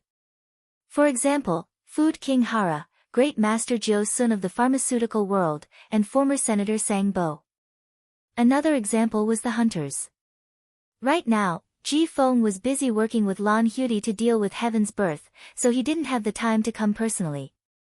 However, Ji Feng, Lan Huidi, and Prisa, these 3-star level hunters had all contributed to this matter. Some of the people who submitted the application to participate in the trial were also because of them. Although the 8 great marshals hadn't made their stance clear, there were people in the 8 armies who had already expressed their support for Silen, and the one leading them was Mo Qing. There were also some people who had been instructed by Ci Jincheng, Knight, and Pride. Although they were confined by their families and there was a limit to what they could do with their current abilities, it was enough. At least not all of the 8 armies were standing on the opposite side. However, Yu Linglong didn't think that the number of people who supported Silen would reach half in 3 days. This time, my grandfather and father won't be participating in the trial. The Yu family will be participating in the trial along with me and my 2 cousins. This can be considered a test from my grandfather. I will help you. If they stood on the wrong side, they would definitely be criticized in the competition for the successor. Yu Linglong's 2 cousins were standing on the other side, and only Yu Linglong chose to stand on Silen's side. Many of Yu Linglong's subordinates were against her decision, so it was obvious that Yu Linglong was still under a lot of pressure. Silen, if you take out the shortcut tunnel technology, I'm sure that more than half of the people will support it. In Yu Linglong's opinion, Silen didn't have the ability to protect this technology at the moment. Instead of that, he might as well take it out and make a deal with the decision-makers. Not only would he gain some benefits, he would also be able to avoid more jail time. I won't say anything about the tunnel, at least not now. I won't use the tunnel technology in exchange for the support of the trial. Still, thank you for your help. Here's a gift for you. Silen smiled as he took out an item and handed it to Yu Linglong. It was the ruby that had been found on the transport ship of the Duance family that had been slaughtered. Yu Linglong's pupils constricted when she saw the gem that had a fracture on it. Blood Sun, the ruby in her palm reflected a demonic blood-red light. At this moment, Yu Linglong's emotions could no longer be described as complicated. Blood Sun was a rather precious ruby, and the owner of this ruby was Yu Linglong's second cousin, Yu Xing. However, Yu Linglong had only seen Blood Sun once. At that time, Blood Sun hadn't been cut into ornaments yet. Later on, Yu Xing embedded the cut Blood Sun into a ring and gave it to his mistress, Padlola. Later on, Silen found Padrola when he was investigating Yu Xing. He found a photo of her and Yu Xing, and in the photo, the ring on Padrola's finger was this ruby.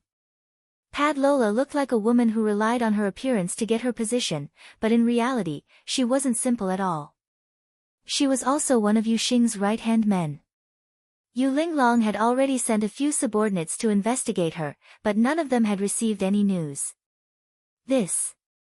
Where did you find it? Yu Linglong remembered that the earliest information she received said that Padlola liked Blood Sun very much and always carried it with her. Silen explained the situation. Not only that, when you return, you'll receive some information about that massacre. Yu Linglong nodded and put away the chipped gem. According to Silen, the massacre might have been Yu Xing's doing. Yu Linglong had suspected it before, but she hadn't found any evidence at the time. If there was sufficient evidence, then the Duance family would definitely stand against Yu Xing. It was very possible that Silen would gain another supporter, and all Yu Linglong had to do was to arrange things properly. The Duance family would also become a helping hand in the competition between her and Yu Xing. There were no surveillance cameras in this place, and even if there were, they would have been dismantled. After all, no one who came to talk to Silen would want their conversation to be leaked. Silen stared at Yu Linglong's spaceplane and thought about the news Yu Linglong had brought him. The trial was in 3 days. Although the notice hadn't reached this place yet, it had to be true. 3 days should be enough. Yu Linglong's analysis wasn't entirely correct. Silen had asked Cheto to bring out the weaknesses of the people who had done many large-scale illegal transactions with Miracle and drag so many people into this mess. One reason was to gain more support, and the other reason was to stall for time. While he was thinking, Silen noticed that a new starship had docked at the spaceport. It was a military starship, and anyone who could use this kind of starship had to be of very high status in the military. After that, another spaceplane flew over from the spaceport. Which big shot in the military is it this time? While pondering, Silen looked up and discovered that another medium-sized spaceplane had flown past the spaceport. Compared to the previous military starship, this spaceplane was far too plain and ordinary. However, it was exactly because of this spaceplane that the security at the spaceport suddenly tightened. Even the patrol fleets were gathering at the spaceport as if they were on high alert. Silen could feel their nervousness even from where he was standing. The spaceplane stopped at the spaceport for a moment before flying over. It was probably a routine inspection just now. At a landing field not far away from where Silen was being held, a spaceplane with a military insignia on it landed. The hatch opened, and a man walked out of it. He looked to be middle-aged, but the military rank and a certain special insignia on his military uniform were enough to send shivers down people's spines. The person in charge of this place quickly walked over and saluted him. That person seemed kind, or rather, he gave off a refined and easygoing feeling. The duo walked toward where Silen was being held while talking to each other. However, they had only taken 2 steps when the man looked up and saw a spaceplane flying in their direction and preparing to land. After the ordinary-looking spaceplane had landed, the hatch opened, and two people walked out side by side. One was a man and the other was a woman. The man's age couldn't be determined, and his appearance wasn't outstanding or ugly. He was dressed casually, but this seemingly ordinary person made everyone who got close to him feel an inexplicable sense of fear from the bottom of their hearts.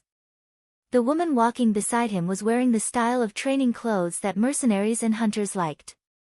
She was frowning slightly, and no one knew what she was thinking about. She walked and talked to the person beside her. When the person in charge who was accompanying the officer saw the two of them, he felt as if there was a gun pointed at his head. The man was big trouble, and the woman. When he first saw her, the person in charge looked like he had seen a ghost. He stared at her for a long time before he suddenly remembered something and carefully glanced at the officer beside him. Sure enough, the officer beside him was also staring blankly at her. "Hey, girl, he's looking at you. Aren't you going to say hello?" Si Huang smiled and looked at Pianhua, who had appeared in public for the first time. Pianhua paused and said, "Why should I say hello to someone I don't know?" Si Huang raised his hand and rubbed Pianhua's head, messing up the hairstyle that the little girl had taken a long time to do. Before she lost her temper, Si Huang said, "You go and find Silan. I'll stop this one." "Okay." Pianhua didn't say much and directly went to the passage where Silan was kept. Soon, she entered the passage and disappeared. After watching Pianhua go in, Si Huang walked to the side and took out a cigarette. He leaned against a pillar and slowly smoked. The person in charge's eyes twitched. Generally speaking, smoking was not allowed here. However, that was, generally. If it was this person, then forget it. It was better to avoid trouble. Wei Ting watched the figure that was extremely similar to the one in his memory disappear at the end of the passage. It was really similar, especially when he looked at people sideways. The curve of his eyebrows was exactly the same as Si Fang's. What was the first time he saw Si Fang? Wei Ting thought back. It might not be easy to remember that person just by looking at his appearance. Standing in the middle of a group of female soldiers, he wasn't the most beautiful, nor was he eye-catching. But after that, he could clearly remember that person and remember that person's appearance. He was wearing a training uniform, holding a submachine gun casually, and his every frown and smile had a heart-palpitating flamboyance and ease. Then, such a person kept appearing in his mind, lingering and lingering. He didn't know when it had penetrated into the depths of his heart. But, he was no longer here. Wei Ting waved his hand, indicating that the person in charge didn't need to accompany him, and walked straight to Si Huang. Although Little Fang's last words were to let her choose freely, if that girl also chooses to enter the army, I'll break her legs. Si Huang looked up at the entrance of the passage. His calm tone was steady and firm, and his imposing manner was irrefutable. However, he didn't look at Wei Ting, who was walking over, and didn't even look at him. But, the good thing is, she didn't let me down. Being a hunter is better than entering the army and following her mother's footsteps. She wants to be a hunter. That's right. Si Huang seemed to have thought of something interesting. He smiled and pointed to the place where Silan was locked up. Her future captain is locked up there. Chapter 426. When Pianhua came in, Silan was wondering who was in the two aircraft that came one after the other. Seeing Pianhua, Silan was surprised for a moment, then smiled and said, "I didn't expect it to be you."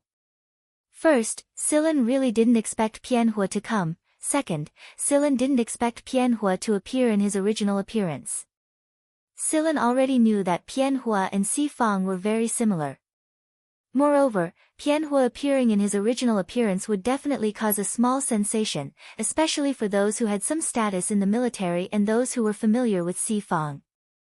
"You're really carefree," Pianhua said after coming in and looking around.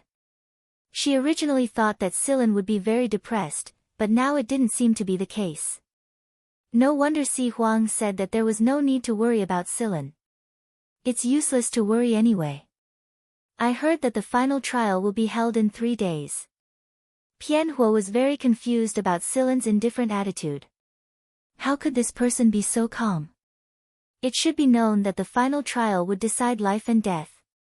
Even if he didn't die, he would probably spend the rest of his life in prison, just like his mother, trapped in a narrow space.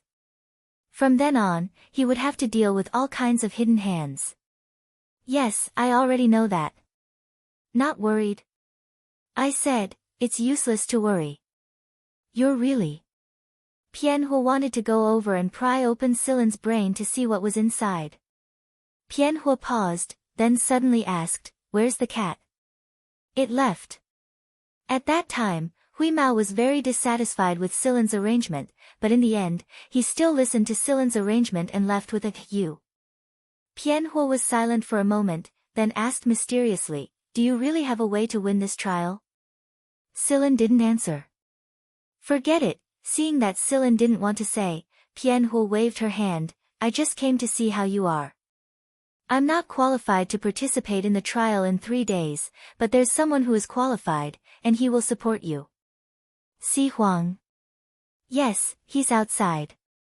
Gaydar is also participating in the trial. He should support you. Pianhua said a lot. She talked about what happened outside after Silen was locked up, and about Godfather and the others. However, after saying so much, she could tell that Pianhua was indeed a little anxious. Mentioning those topics was just to cover up her anxiety. Silen listened quietly. He knew that Pianhua was the reason why Si Huang supported him, and Si Huang and Gaydar were not the main factors. After all, they only had 2 votes, and Si Huang and Gaydar's influence in the military and the political world was actually not as great as Pianhua's. Now that Pianhua had revealed himself, he was actually helping Silen in another way. Because of Pianhua's appearance, Pianhua's stance would definitely affect those who had a good relationship with Si Fang. Wuxia had once said that if Si Fang had not been punished back then, the current situation of the army might not be like this. This also showed that Si Fang's influence back then was indeed great. 20 years had passed, and among those who had a good relationship with Si Fang, there was no lack of people who had climbed to high positions and had the qualifications to participate in the trial. And Pianhua's appearance would make these people think more before voting, and the number of people who supported Silen would increase again.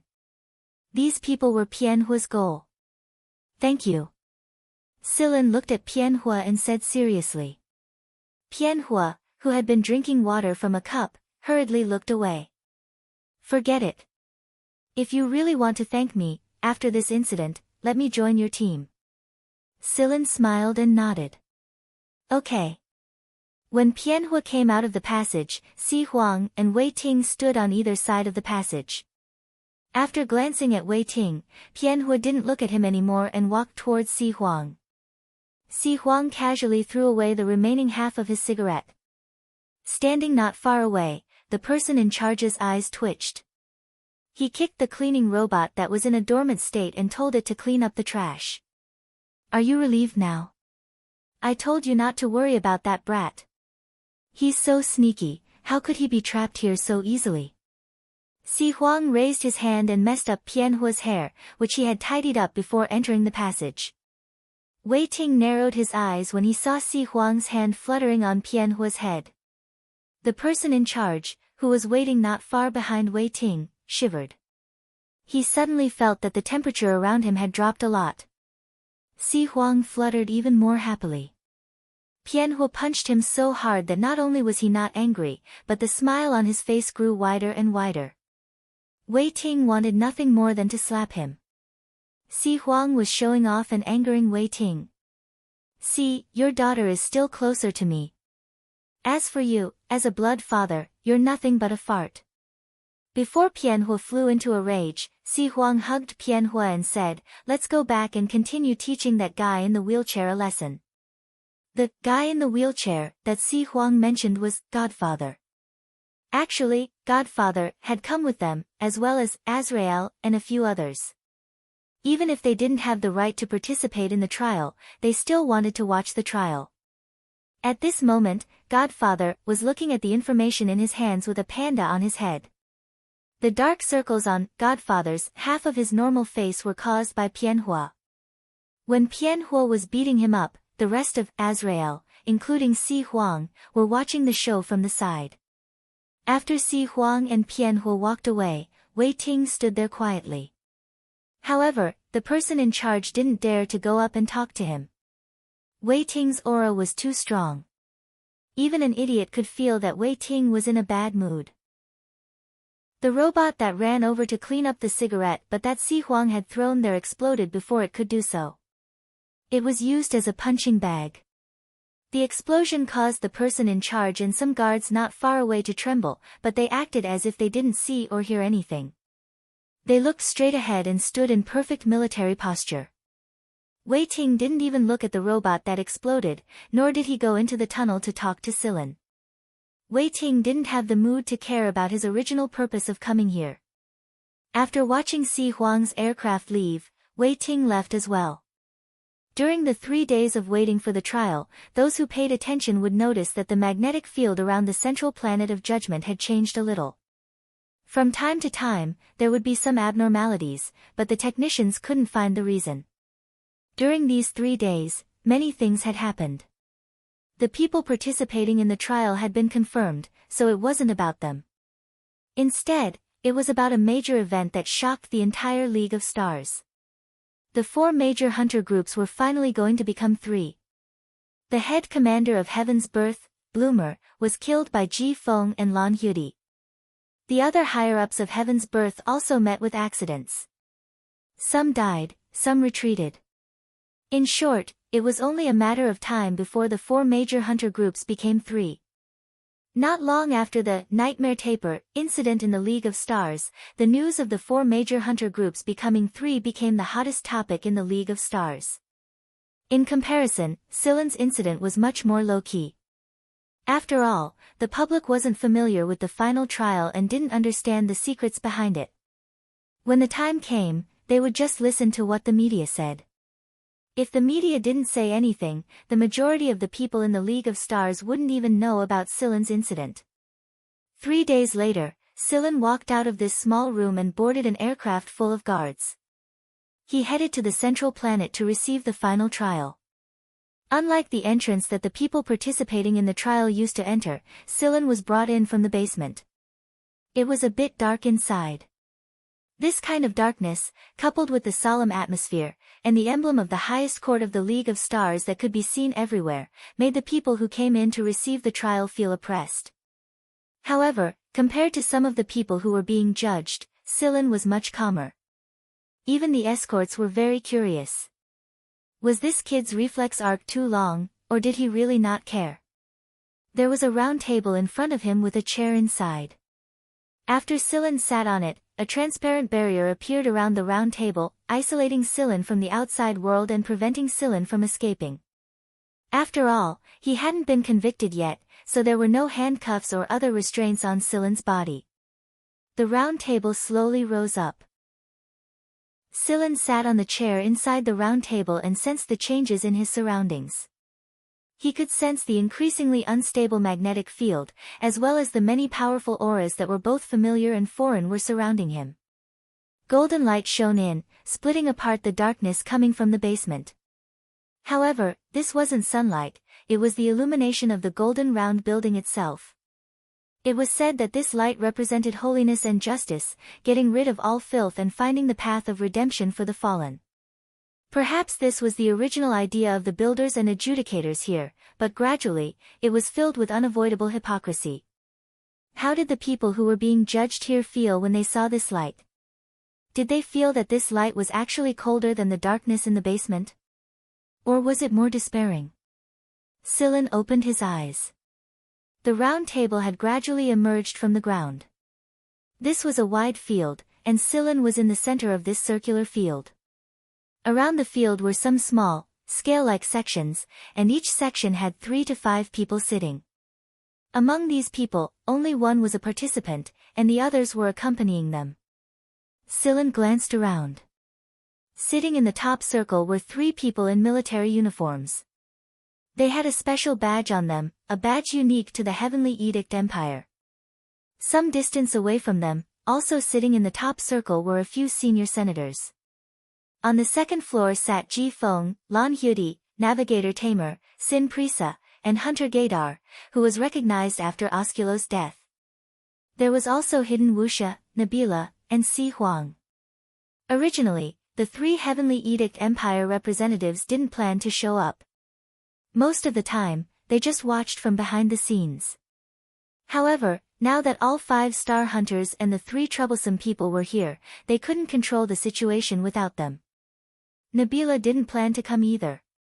He never participated in such trivial matters, but this time, both Wuxia and Si Huang were here.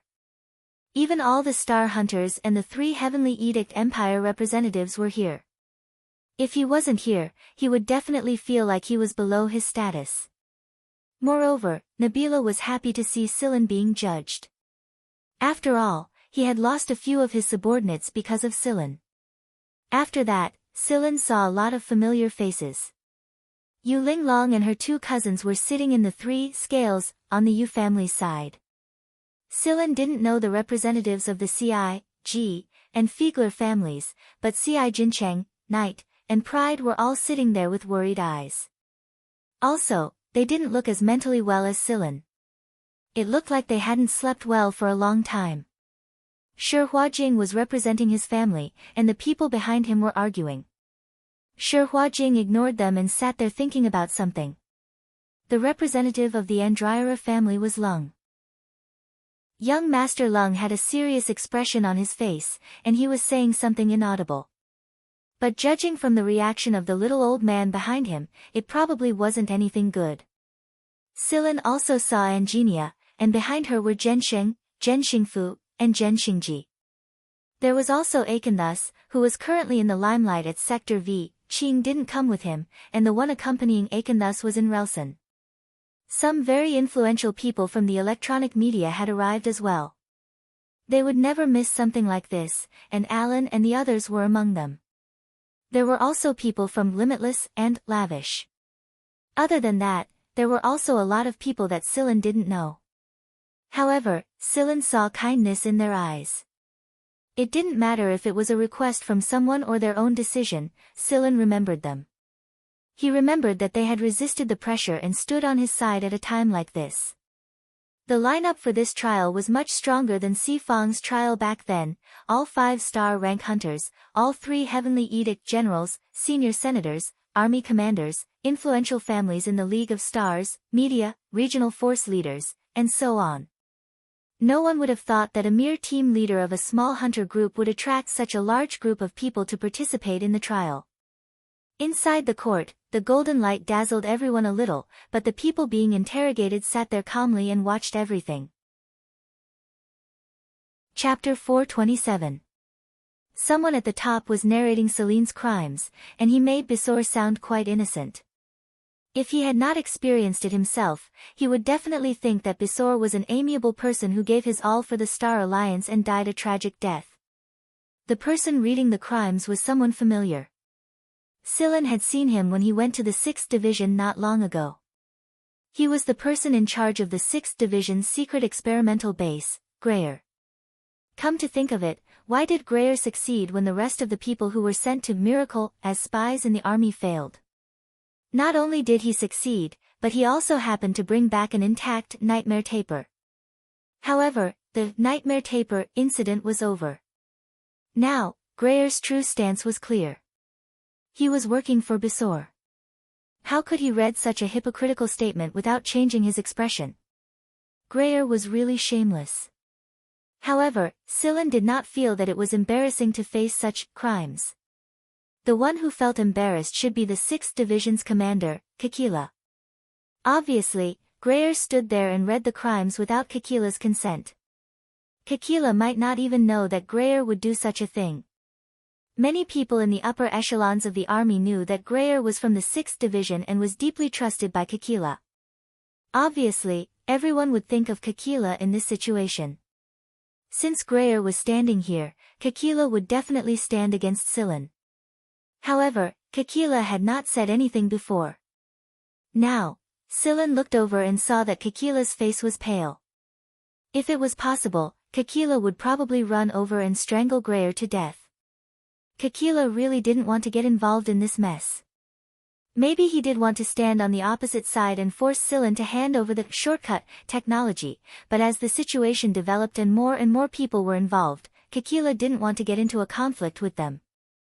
Originally, he was going to give up at the last minute, but he didn't expect Grayer to suddenly appear. Kekila looked at the few old politicians in an unfriendly manner and snorted. Silen did not listen to those formulaic things. He paid attention to the changes in the magnetic field around him and could already feel the familiar frequency of changes. Naturally, there were many who defended Silen as well. Lung even cursed a senior senator in front of so many people. The senator, who had always been as calm as a mountain, was scolded until his face turned from white to red, and then from red to black. However, he couldn't retort. He knew that he couldn't say too much at a time like this, or the other party would find a loophole. That was why he responded with silence. Behind Lung, the little old man Berzet was so anxious that his hair was about to stand on end. He tugged at Lung a few times, but it was completely useless. Young Master Lung seemed to have cursed out all the words he had been holding back for more than 20 days. Moreover, it was rare for him to have such a clear and meticulous thought process. His choice of words was also more professional, which made it even more infuriating. Knight and the others didn't have the right to speak, but that didn't stop them from cheering. They clapped their hands one after another, turning up the megaphone and clapping with all their might. Although it was a little noisy for a period of time, the few heavyweights sitting in the upper echelons didn't say anything. In their eyes, this was just the quarrel of children. Almost everyone who came here knew their choice. So, whether they argued or not, the result would be the same. Why should they lower themselves to argue with the younger generation? Pianhua, who was standing behind Si Huang, frowned as he watched all this. The situation didn't seem too good. At least, from the reactions of those people in the debate that Lung had started, it was still a little uncertain that more than half of the supporters would support him. He just didn't know what those who hadn't shown any expression of interest up until now meant. Si Huang, on the other hand, was not in the mood to listen to the quarrel of these children. After yawning, he looked over at Wuxia. That guy was sharing a tub of ice cream with his pet rat, and didn't look worried at all. As far as Si Huang knew, Wuxia still valued Silen a lot, but until now, Wuxia didn't have much of a reaction. Ice Cream, who was holding a big tub of ice cream with Wuxia, suddenly twitched his ears. He stopped what he was doing and looked up at the top of the building. Or more accurately, he was looking at something outside through the top of the building. "What's wrong?" Wuxia asked, biting his spoon. After quietly sensing for a while, Ice Cream's ears twitched again. "That fat cat is here, and I think there's something else." The monitoring station on the planet also detected the magnetic field changes in the planet's periodic region, and the changes were getting bigger and bigger. However, it was the time of the trial, so it wasn't good to disturb the people there. So, the station chief only asked people to take more precautions and suppress the news. In the court, the debate was over, and it was time for the voting. The voting would last for an hour, and it was time for the people who participated in the trial to consider carefully. However, those who had been quiet all this time didn't need to consider. They just wanted to vote at the last moment. Out of caution, they wouldn't cast their votes so quickly, and those who voted immediately at the beginning were quite firm in their stance. Time passed slowly, and the atmosphere in the court was a little strange. Lung and the others were nervous, but in contrast, the people on the other side didn't care. There were also some people who were nervous. After all, if they chose, they would definitely offend the people on the other side.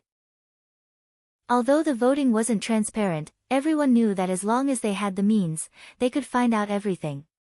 After half an hour, less than 3/5 of the people had voted, and the remaining 2/5 were still sitting there waiting. However, in secret, some people were already contacting each other, urging them to vote. After 40 minutes, the few people at the top noticed that something was wrong, and they immediately contacted some people outside.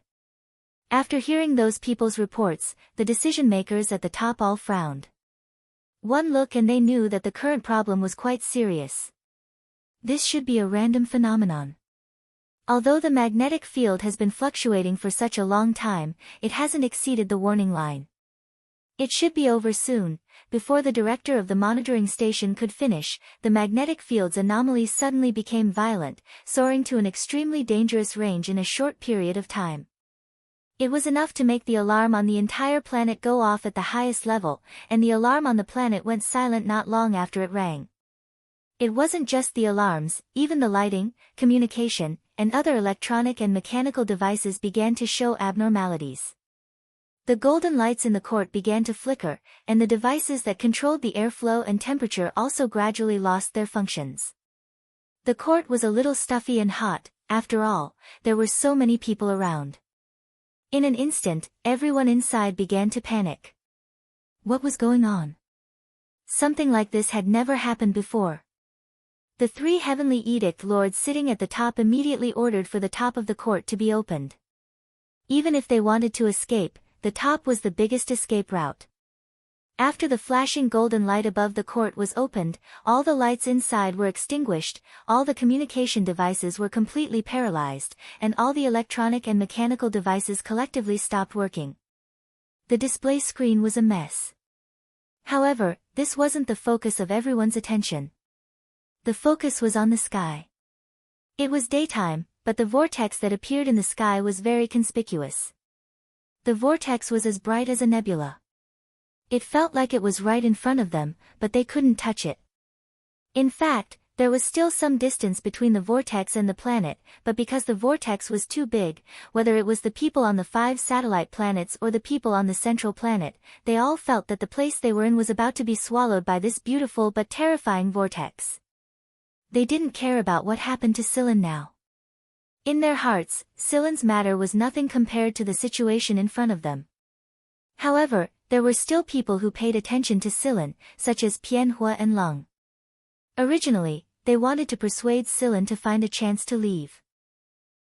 Through some channels, they knew that among the people who had voted, those who supported Scylla weren't more than half. Even if it was close, there were still some people who didn't vote. The risk was too great. If it was possible, they might as well take the opportunity to escape. However, when they looked at Scylla, they realized that the person waiting for the trial was sitting quietly in the same place. The corners of his mouth were slightly raised, and his eyes were smiling as he looked at the sky. Hidden Wuxia stroked the tuft of fur on Ice Cream's head and asked, "What is that? Is it a shortcut?" Ice Cream was looking in that direction with his eyes wide open. When he heard Hidden Wuxia's question, he replied, "It should be, but the cause of this situation isn't just that vortex. It's the mechanical language radiation frequency. There's more than one creator, and the main one is that fat cat." By now, the people in the magistrate's court had come out one after another and were gathered in the square around the magistrate's court. There was a wide square around the magistrate's court called the Golden Square. It wasn't because the square itself was golden.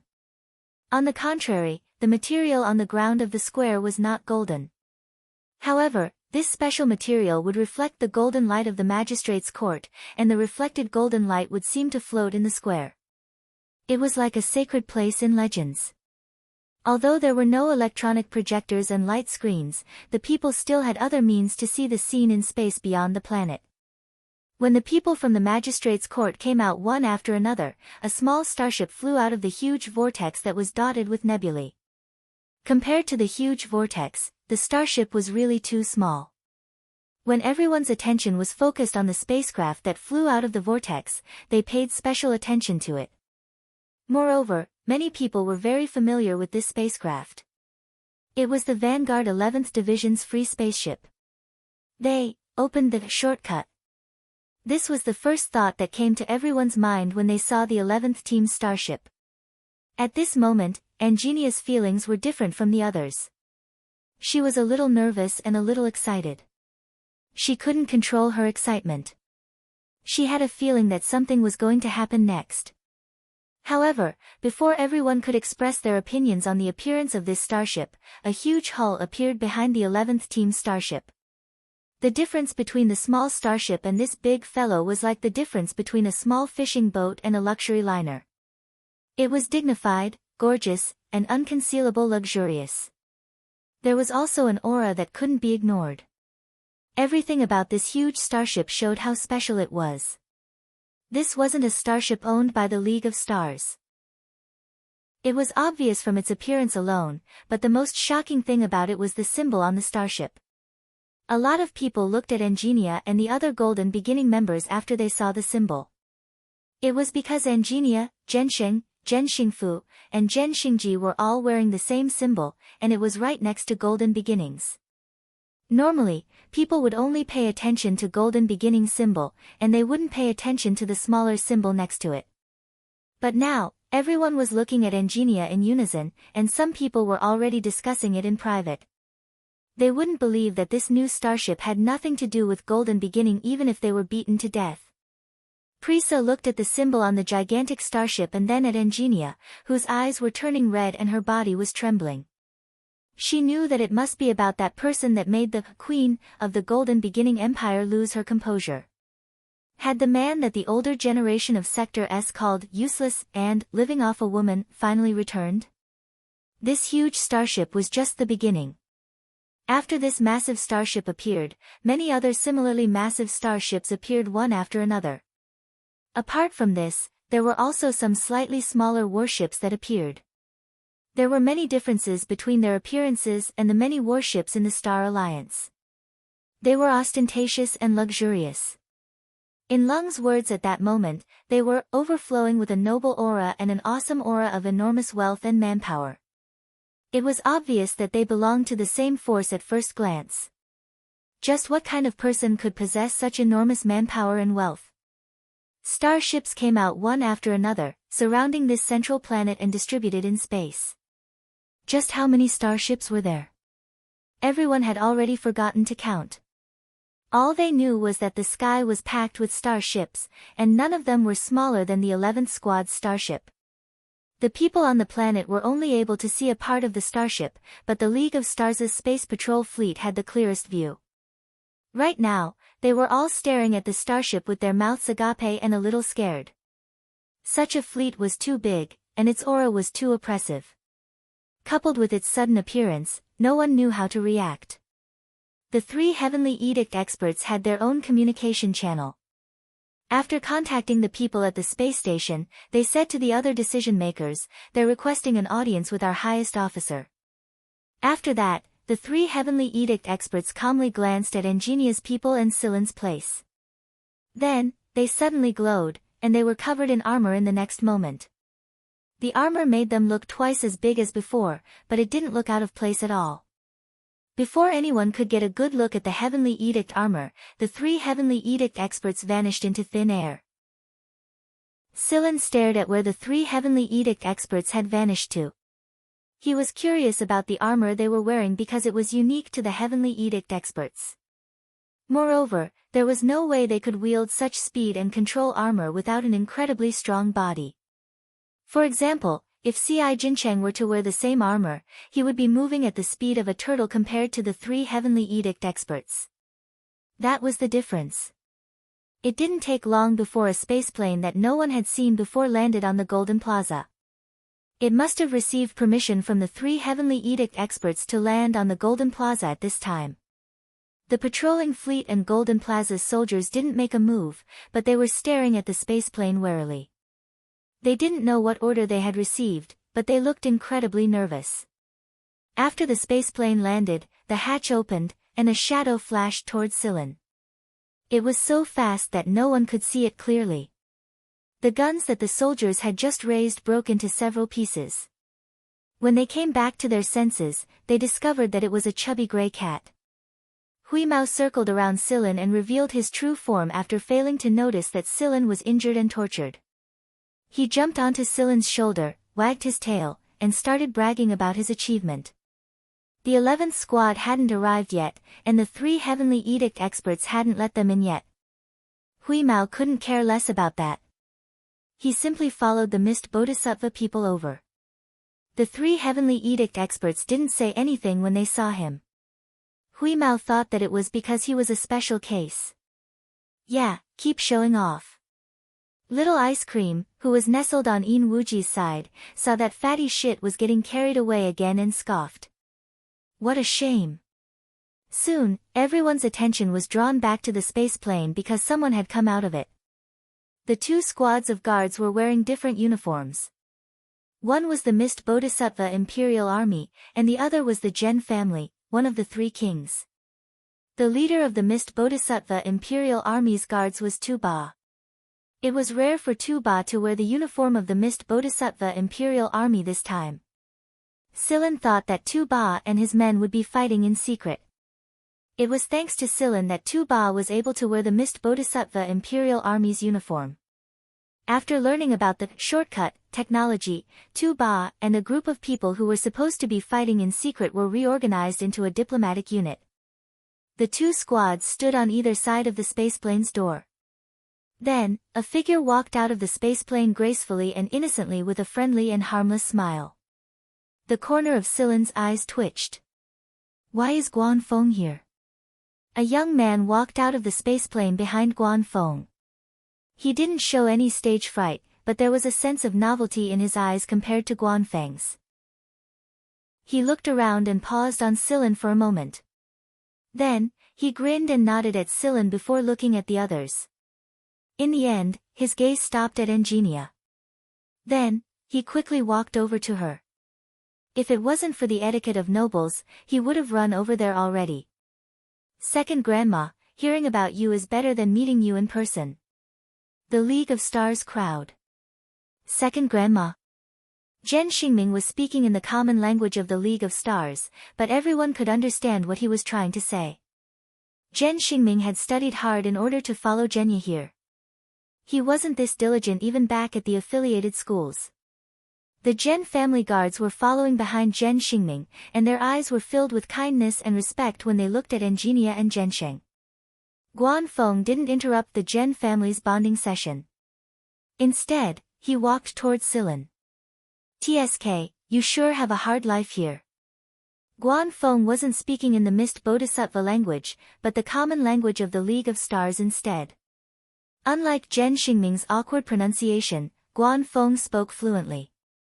Guan Feng had probably put in a lot of effort just to get here. Silen curled his lips. Do you really have to be so happy when you're in a better place, Coach Guan? Zhenya was negotiating with the 3 Heavenly Edict generals right now, so he couldn't come over immediately. After all, he was the highest-ranking officer of this fleet. It didn't take long for the decision-makers to inform the judges that the trial would be postponed. Everyone let out a sigh of relief. A lot of people were already regretting their decision to postpone the trial because the situation had taken a sudden turn for the worse. The decision-makers of the League of Stars could no longer treat Silen as a simple person when they were weighing right and wrong. The more they interacted with the people of the Mist Bodhisattva Empire, the more they understood Silen's capabilities. Compared to the Mist Bodhisattva Empire, which wasn't any weaker than the League of Stars, Bisor's influence was completely ignored. A new era was about to arrive, and new situations and opportunities were about to emerge. Everyone had already made up their minds which was more important and which was more important. The trial was postponed for 3 days. 3 days later, Silen's trial was, as expected, acquitted, almost unanimously. When Silen officially walked out of the court, Wuxia asked him, "Did you expect something like this to happen?" Silen didn't say anything. He simply smiled as a tacit admission. Before this, Moon and the others had worked together with Shi Tang to perfect the shortcut technology and locate the passage points. It was why Silen had cooperated with them and come to this trial. He didn't want to run away. He wanted to use another method to force the old foxes of the League of Stars to change their attitude. The huge lineup of judges before the passage was the first round of demonstrations, and the second round of demonstrations would be even bigger after the passage was opened. Silen thinks that Silen is going to tell the decision-makers and the forces that are ready to make trouble in the open and in the shadows that I, Silen, am not someone you can capture and use as cannon fodder. Silen wouldn't expose himself too much if he wasn't completely confident. These people would seize any opportunity to kill him, a potential threat, and drag down the 11th squad and the people who truly wanted to help Scylla with their lives. Wouldn't it be better to wait until he was confident and kill him in one go? Moreover, as the shortcut technology was developed, Scylla would also search for other galaxies besides the Mist Bodhisattva tribe and the League of Stars. Scylla didn't want to be tied down by so many people in the future. After this incident, those people would have to think twice before trying to take advantage of Scylla again. A hunter's achievements weren't something they could toy with. What if they don't make it in time? Wuxia asked again. Then force them to change their verdict. Wuxia chuckled. Rather than say that those people schemed against you, it's more accurate to say that you schemed against each other. Wuxia waved his hand and recalled Little Ice Cream, who was fighting with Hui Mao and biting each other's fur in animal form. Then, he left the court. Scylla once again looked at the dazzling building that was glowing with golden light. When the word holy no longer represented noble justice and salvation, when people realized that reality was crueler than they had imagined, faith would be so dim that it would make people despair, wouldn't it? What kind of mood did Si Fong have when he walked out of this place that the League of Stars praised as holy and dignified? The heavens created metal, but they also preserved slag. No matter how holy and dignified a building was, it was still controlled by the human heart. Scylla hoped that the building's golden color could retain its original purity. Scylla turned around and left the highest court. He walked through the golden plaza. The golden light, floating on the plaza, wouldn't ripple just because someone walked past it. Scylla walked through the floating golden light and walked into the distance. After the trial, Mist Bodhisattva tribe and the League of Stars established diplomatic relations within half a year. Not long after the establishment of diplomatic relations, Scylla's name appeared on the secret list of the League of Stars' military after Ji Feng, Lan Hudi, Tamir, Prisa, and Gaidar. At the same time, a star symbol appeared in front of Scylla's name. A year after the League of Stars and Mist Bodhisattva tribe established diplomatic relations. Seven Lights University. The academies at Sector B had regained their peace. The teachers who left had returned one after another, and most of the students had returned as well. Everything was gradually returning to normal.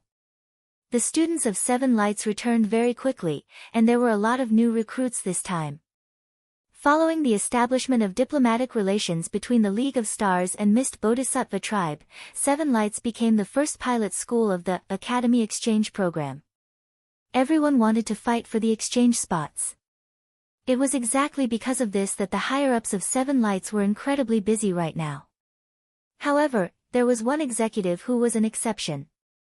Mo Hung was about to become Seven Lights' new headmaster. However, Sir Mo was still recuperating and hadn't officially taken office yet. During this time, Scylla had been staying at Mo Hung's place. Although Mo Hung was injected with complete antibodies in time after he was infected with the virus, he was too tired at the time to help the army repair the fighter and spaceplane. He hadn't recovered yet, and he was old after all. Fatigue and the virus infection had damaged his body. He would definitely be very busy after he took over as headmaster, and neither Scylla nor Mo Qing could rest easy until he was well. Mo Hung had just received a new project, and Scylla had taken advantage of this gap to help him start the project. When the time came, it would be easier for Mo Hung to guide him. This project was jointly built by Mo Hung and Guan Feng. As their student, Scylla had to help them, shouldn't he? This morning, Scylla had worked for 2 consecutive nights at the lab and returned to Mo Hung's villa at Seven Lights. Mo Hung was chatting excitedly with 2 people. One of them was Guan Feng. Instructor Guan had been staying here recently to discuss the new project with Mo Hung. Otherwise, the so-called Academy Exchange program would become nothing more than a decoration. The other person was an old teacher of Seven Lights, but he specialized in literature and history. He lived not far from Mo Hung, and they had a pretty good relationship. The old man had come to visit Mo Hung while he was recuperating. Guan Feng's interest was piqued when he learned that the old teacher specialized in literature and history, and he asked him about the history and culture of the League of Stars. Now Instructor Guan had found a soulmate again. The little old man told Guan Feng about the history of the League of Stars and the local customs of the various sectors. He was an old teacher after all, and many of his insights were incomparable to the current young teachers in Seven Lights. The old teacher was able to answer many of Guan Feng's questions, and the three of them could even discuss them together. When Silen returned, the little old man was about to leave.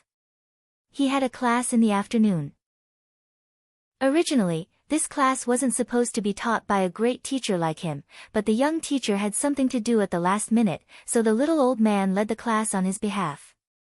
"Sai, why are you in such a hurry to leave? Come on, we're only halfway through the story, we're not done yet." Mo Heng said. "What do you mean by story?" That was the wrong word to use. However, the little old man was already used to Mo Heng's way of speaking. He lived up to his reputation as an academic ruffian. In fact, the old teacher was in a good mood talking to Mo Heng and Guan Feng. After all, not everyone would be interested in such a boring class. "I think you should stay and continue the story." Mo Heng motioned the little old man to sit back down. "What do you think you can say to those students? They've heard so much about the famous people in the history of the League of Stars, and they're not interested in those who aren't famous. You don't have the courage to talk about secrets either, so even if you go, those kids won't be willing to listen to you. It's just a waste of effort and effort." These words were too direct. The little old man's face flushed a rare shade of red. It was true that there were very few people who liked this class, and the people who chose this class were only doing it to earn credits. "I've already agreed to be your substitute teacher, otherwise who's going to teach the afternoon class?" The little old man was also helpless.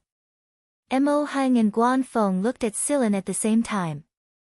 Silen, who had just washed his hands and was chewing on an apple, paused. "Why are you guys looking at me?"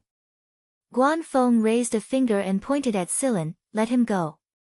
He's an honorary scholar of the Mist Bodhisattva Royal Academy of Sciences, so he's absolutely qualified. Just look at the lousy class atmosphere Mo Heng mentioned just now. You'll be wasting your energy and effort if you go." This was yet another unceremonious remark. "Your disciple hasn't slept a wink for 2 days straight," Silen criticized silently. The two teachers were obviously the kind of people who would kick their disciples when they found a soulmate. Silen had fully experienced their shamelessness during this period of time. Therefore, this lousy class that Mo Heng mentioned was taken over by Silen. Silen left Mo Heng's residence, but he didn't head straight to the teaching area. There was still some time before class started, so Silen drove the flying car to a building. This was a newly built building in Seven Lights, and Silen built it with his own money.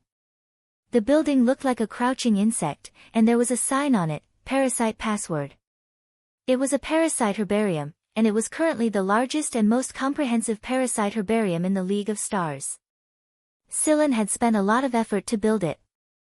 The herbarium included the parent nightmare tapir, emperor, the bird of paradise and many other species with stories. The person in charge of this herbarium was a retired soldier.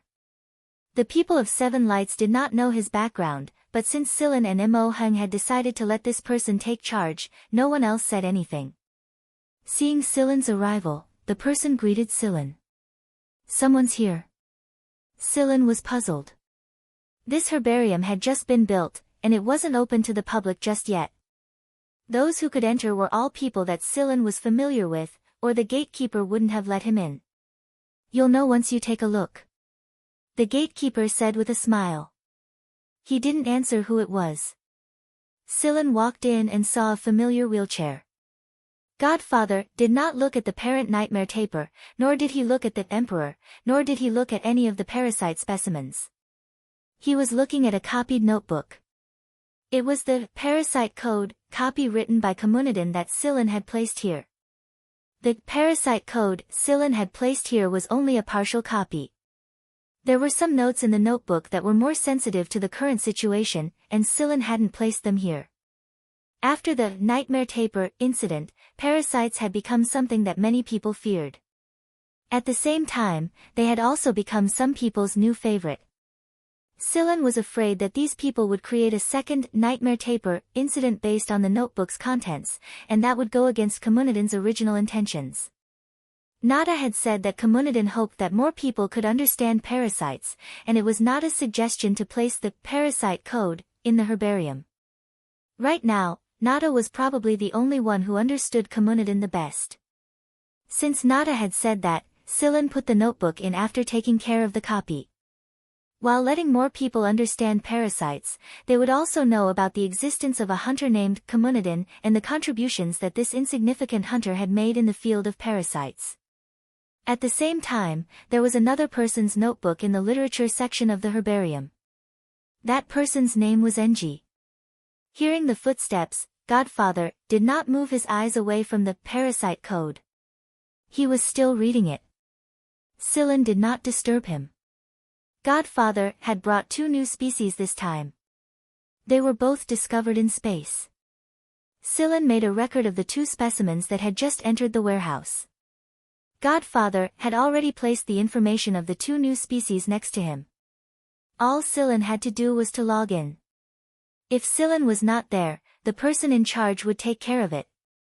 The person who discovered the specimen was also stated on the specimen. He entered the name of the Godfather into the discoverer's field, Shi Luo. After walking around the herbarium, Silen drove to the teaching area. He needed to find the classroom. There were not many people in the classroom, so Silen took a nap in the last row. When he woke up, it was almost time for class. Only a third of the class was filled. Since he was bored, Silen took out a tablet and started to flip through the course materials. Every student had these materials, and they could be downloaded from the teaching platform. It was a shared file. While Silen was reading, someone patted his shoulder. It was a student who came to class. "Ha, bro. Please let me know if the instructors need me. My name is Ching Bai." After saying this, the person lay on the table next to Silen's seat and began to sleep. 2 minutes before class started, a boy ran in from the back door in a hurry. Then, he took out a stack of 7 lights cards and began to swipe them at the sign-in counter. Swiping cards was one of 7 lights policies, but it was a semi-mandatory policy. The instructors of 7 lights knew about things like signing on behalf of others, they just didn't say much about it. The crux of the matter was whether the student was willing or not. Swiping cards required a 7 lights card, and there was only one 7 lights card per person. It could be considered as identification within the school, and 1 card could be used for all purposes. Students who skipped class without a 7 lights card had their own way to live and spend money on campus. It was just that there were some places they couldn't go. Seeing Silen looking at him and swiping cards one by one, the person chuckled. He did not look uncomfortable at all. "Bro, are you new here?" The person sat down in front of Silen and turned around to ask. The seat on the other side of Silen was already occupied, and it was also a sleeper. Silen nodded with a smile. "Oh." The person looked as if he understood. After the chaos of the League of Stars, 7 Lights had recruited another batch of people after it had recovered its strength. There were people from every grade. It couldn't be helped, the temptation of being an exchange student was too great, and a large number of people were trying their best to enter 7 Lights. There were new students every day, so everyone was used to it. In fact, there were quite a lot of people who chose this course. It was a relatively loose class, and although it was dull and tedious, everyone was willing to take it and earn credits. Otherwise, if the number of people who chose this course was small, the class venue would not be a large lecture hall. There was no distance learning for this course because it involved certain questions of history and culture. Sometimes, it was not easy to talk about it on the internet, and it would be bad if someone brought it up. Therefore, although there were more people taking this course, the attendance rate was not high. It was because it was dull and boring, and because many people were unwilling to come to the teaching area. When the music started, the front and back doors closed automatically. Those who came in again would be recorded as being late, and the corresponding credits would be deducted after a certain number of times had been accumulated. The moment the doors closed, the students in the classroom became excited. Because they did not see the lecturer. While everyone was chattering and discussing, Silen stood up and walked forward from the last row. The students in the classroom were a little curious. After all, even if they did not see the lecturer after class, no one would walk around so quickly. It would be terrible if the lecturer came in and caught them in the act. What made the students' eyes widen even more was that the person who walked forward took out a 7 lights card used by teachers and swiped it on the teaching equipment. A light screen popped up, and some of the teaching materials that Silen had seen before flashed on the giant teaching screen. After pulling out some of the materials for backup, Silen stood facing the students. Good day everyone. The original lecturer for this class is unable to come due to business, so I will be the one to talk for everyone this time. Silen's words were like a bomb that blew up all the students in the classroom, especially Cheng Bai, who was sleeping on the table next to Silen and was woken up by someone's slap, and the person who took out a stack of 7 lights cards to sign in on his behalf. The duo's expressions kept changing, and they looked as if a great disaster was about to befall them. What content did your previous lecturer talk about? Where should we start? Silen asked. The little old man had never mentioned this before, and no one knew what he had talked about. He only told Silen to freely express himself. The group of students did not answer. They looked dispirited, and some of them had already laid down and started to sleep again. Some of them were more concerned about Silen's personal information and wanted to inquire about it, but Silen refused to talk about it at all. Seeing no reaction from the crowd, Silen asked again, then, what do you want to hear? As a result, someone immediately became excited. Let's talk about the heavenly edict. What? You might as well talk about the 6 stars of Hunter. None of them. Little lecturer, tell us about the mist Bodhisattva Empire. Right. Little lecturer, tell us about the mist Bodhisattva Empire. We're already friends, and we still don't know much about it. TSK, a temporary lecturer, maybe even a senior student. Do you really expect him to talk about those things? A student muttered. Half a minute later, Silen raised his hand and pressed down at the air, motioning for everyone to quiet down. Then let's talk about the mist Bodhisattva Empire. Silen turned off the 2 teaching support screens beside him, leaving only the one behind him. Then, he drew out many analytic diagrams on the screen. The mist Bodhisattva Empire is a caste system. The nobles rule this empire, and when it comes to the nobles of the mist Bodhisattva Empire, we have to mention the 3 kings and 1 monarch who stand at the top of the nobles. As Silen explained the general situation of the mist Bodhisattva Empire, the students who were minding their own business quieted down and listened attentively to Silen's explanation. Some of them wanted to send a message to their good friends and ask them to come and listen, but they discovered that they couldn't communicate with the outside world at all. Mo Heng had turned on the interference device in this place, so those who didn't show up could only miss the opportunity. Moreover, without permission, no one was allowed to record any teaching videos in class. Now the students could only sigh for those who didn't show up. Some of them thought that it didn't matter even if they missed the opportunity. There would always be other lecturers to talk about the mist Bodhisattva Empire. It wasn't until a while later that they realized what kind of opportunity they had missed, but Silen had already left by then. At the time, the students didn't think that the lecturer would be the new 6 stars of Hunter, the one who was publicly acknowledged to be the most influential among the 6 stars of Hunter. However, there was just too little information about this new star rank Hunter. It was as if he had appeared out of nowhere and caught everyone off guard. Even after he appeared, it was strangely difficult to find any information about him, so no one in this group of young students knew who he was. After class was over, Silen didn't wait for the students to surround him and ask him more about the mist Bodhisattva Empire. Silen left. On his way back to Mo Heng's place, Silen received a message from Yudi. Everything had been prepared, and they were just waiting for Silen's return so that they could set sail again. I'll be back in 2 days after I'm done here, Silen said to Yudi on the other end of the call.